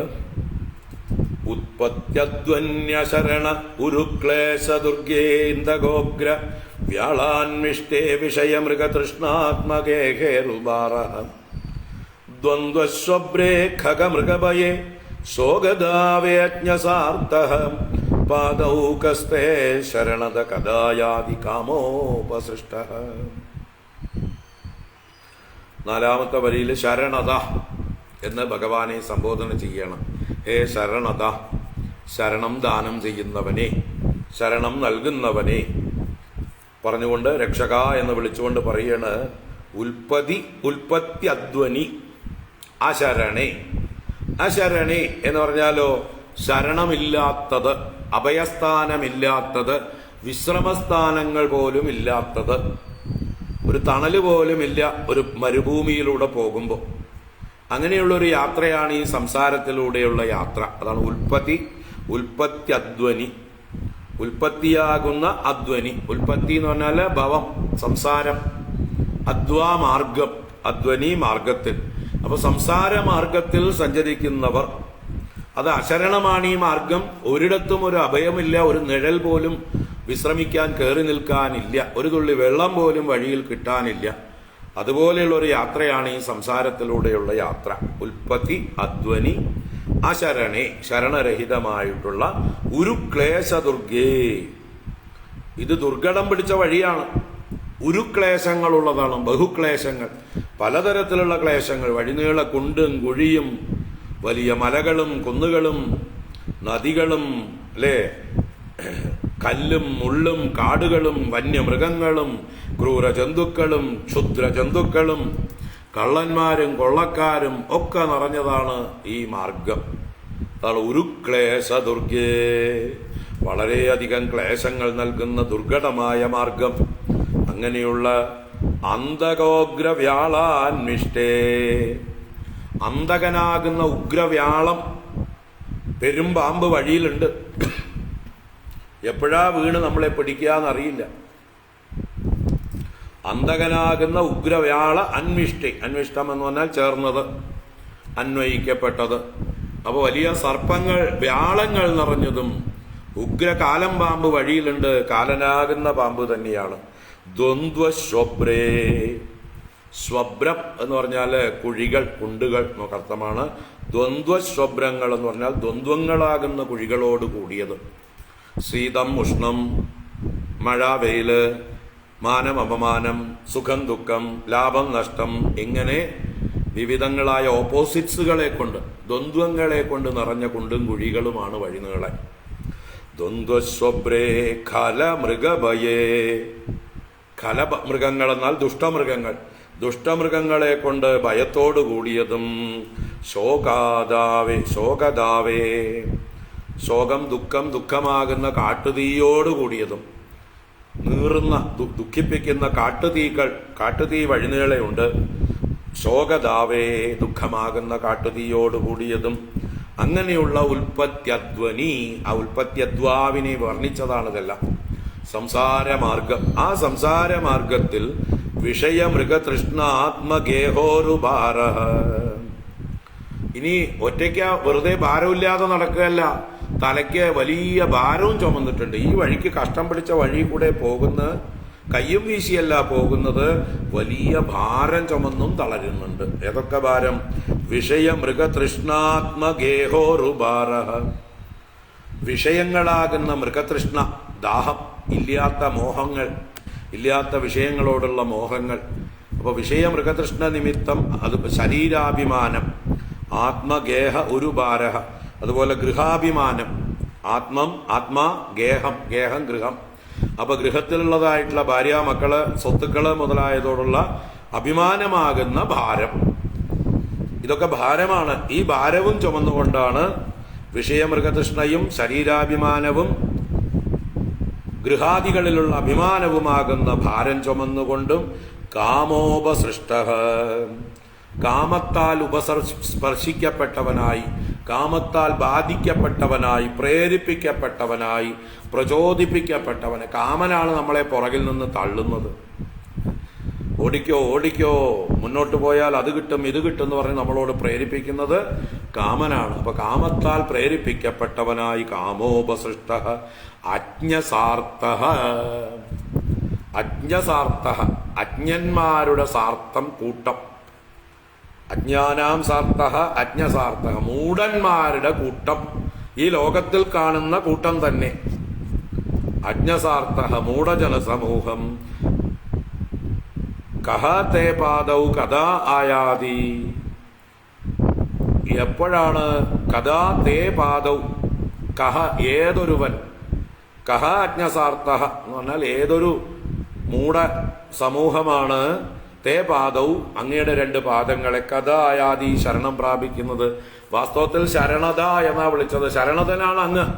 എല്ലാവർക്കും അഭയം കൊടുക്കാൻ വഴിയില് എന്താ പറയുക, തണ്ണീർ പന്തൽ പോലെ, വഴിയിലെ പെരുവഴി അമ്പലം പോലെ, വഴിയിലെ അന്നദാന പന്തൽ പോലെ അല്ലേ ഭഗവാൻ കാത്തു നിൽപ്പുണ്ട്.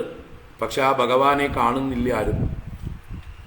ശരണതനായ ഭഗവാനെ മറന്നുകൊണ്ട് ഈ കൂട്ടം അജ്ഞസാർത്ഥം, ഈ മൂഢന്മാരുടെ കൂട്ടം ഈ പറഞ്ഞ ഈ കാടുകളിലൂടെ ഈ കുണ്ടും കുഴിയും താണ്ടിക്കൊണ്ട് ഓടിക്കൊണ്ടേയിരിക്കണം. ഒടുക്കത്ത ഓട്ടം, നെട്ടോട്ടം, കുറിയോട്ടം ഓടിക്കൊണ്ടേയിരിക്കുന്നു. രാവിലെ എഴുന്നേറ്റ് വൈകുന്നേരം വരെ ഓട്ടം. രാത്രി തളർന്ന് വീണുറങ്ങുന്നു. രാവിലെ എഴുന്നേറ്റ പിന്നെയും ഓട്ടം തുടങ്ങുകയായി. ഇതിൻ്റെ ഇടയ്ക്ക് ഭഗവാന്റെ പാദങ്ങളെ ചിന്തിക്കാൻ സമയം എവിടെ? ഭഗവാൻ നമ്മളെ മാടി വിളിച്ചുകൊണ്ട് കയ്യും നീട്ടിക്കൊണ്ട് നിൽക്കുന്നു ശരണതനായിട്ട്. ആ ഭഗവാനെ ശരണം പ്രാപിക്കാതെ ഈ പെരുവഴിയിൽ തന്നെ അലഞ്ഞുകൊണ്ടേയിരിക്കുന്നു ഈ കൂട്ടം. അപ്പോ സദസ്യന്മാർ തങ്ങളെ തന്നെ പരിഹസിച്ചാണ് കേട്ടോ. സ്വയം പറഞ്ഞതാണ്, ഞങ്ങളൊക്കെ ഇതൊക്കെ തന്നെയാണ്.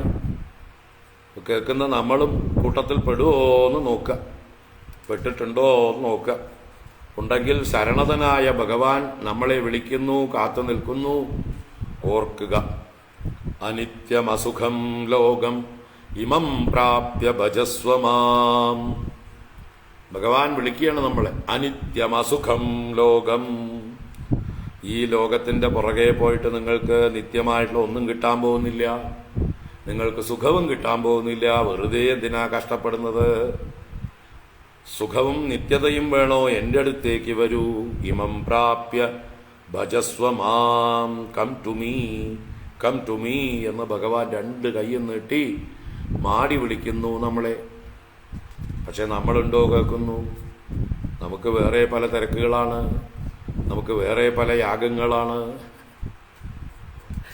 ഉൽപ്പത്യധ്വന്യശരണ ഉരുക്ലേശ ദുർഗേന്ദഗോന്ദ്ര അന്ധഗോഗ്രവ്യാളാൻമിഷ്ടേ വിഷയമൃഗതൃഷ്ണാത്മഗേഹോരുഭാര ദ്വന്ദ്വസ്വഭ്രേ ഖഗമൃഗഭയേ ശോകദാവേജ്ഞസാർത്ഥ പാദൗകസ്തേ ശരണത കഥാ യാതി കാമോപസൃഷ്ട.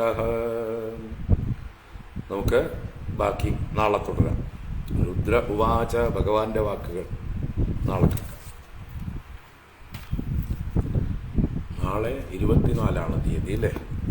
അപ്പോൾ നാളെ രാവിലെ ദേവി മഹാത്മ്യം ക്ലാസ് ഉണ്ട് തപോവരിഷ്ഠാശ്രമത്തിൽ. വന്നിട്ട് വൈകുന്നേരം നോക്കാം. വൈകുന്നേരം ഭാഗവതം നോക്കാം. നാളെ വൈകുന്നേരമായിരിക്കും ക്ലാസ്, ഓർമ്മ വയ്ക്കുക. രാവിലെ ദേവി മഹാത്മ്യം. ഹരി ഓം. കായേന വാചാ മനസേന്ദ്രിയൈർവാ ബുദ്ധ്യാത്മനാ വാ പ്രകൃതേ സ്വഭാവാത് കരോമി യദ്യത് സകലം പരസ്മൈ നാരായണായേതി സമർപ്പയാമി. ഓം ശാന്തി ശാന്തി ശാന്തി. ഹരി ഓം. ശ്രീ ഗുരുഭ്യോ നമഃ. ഹരി ഓം.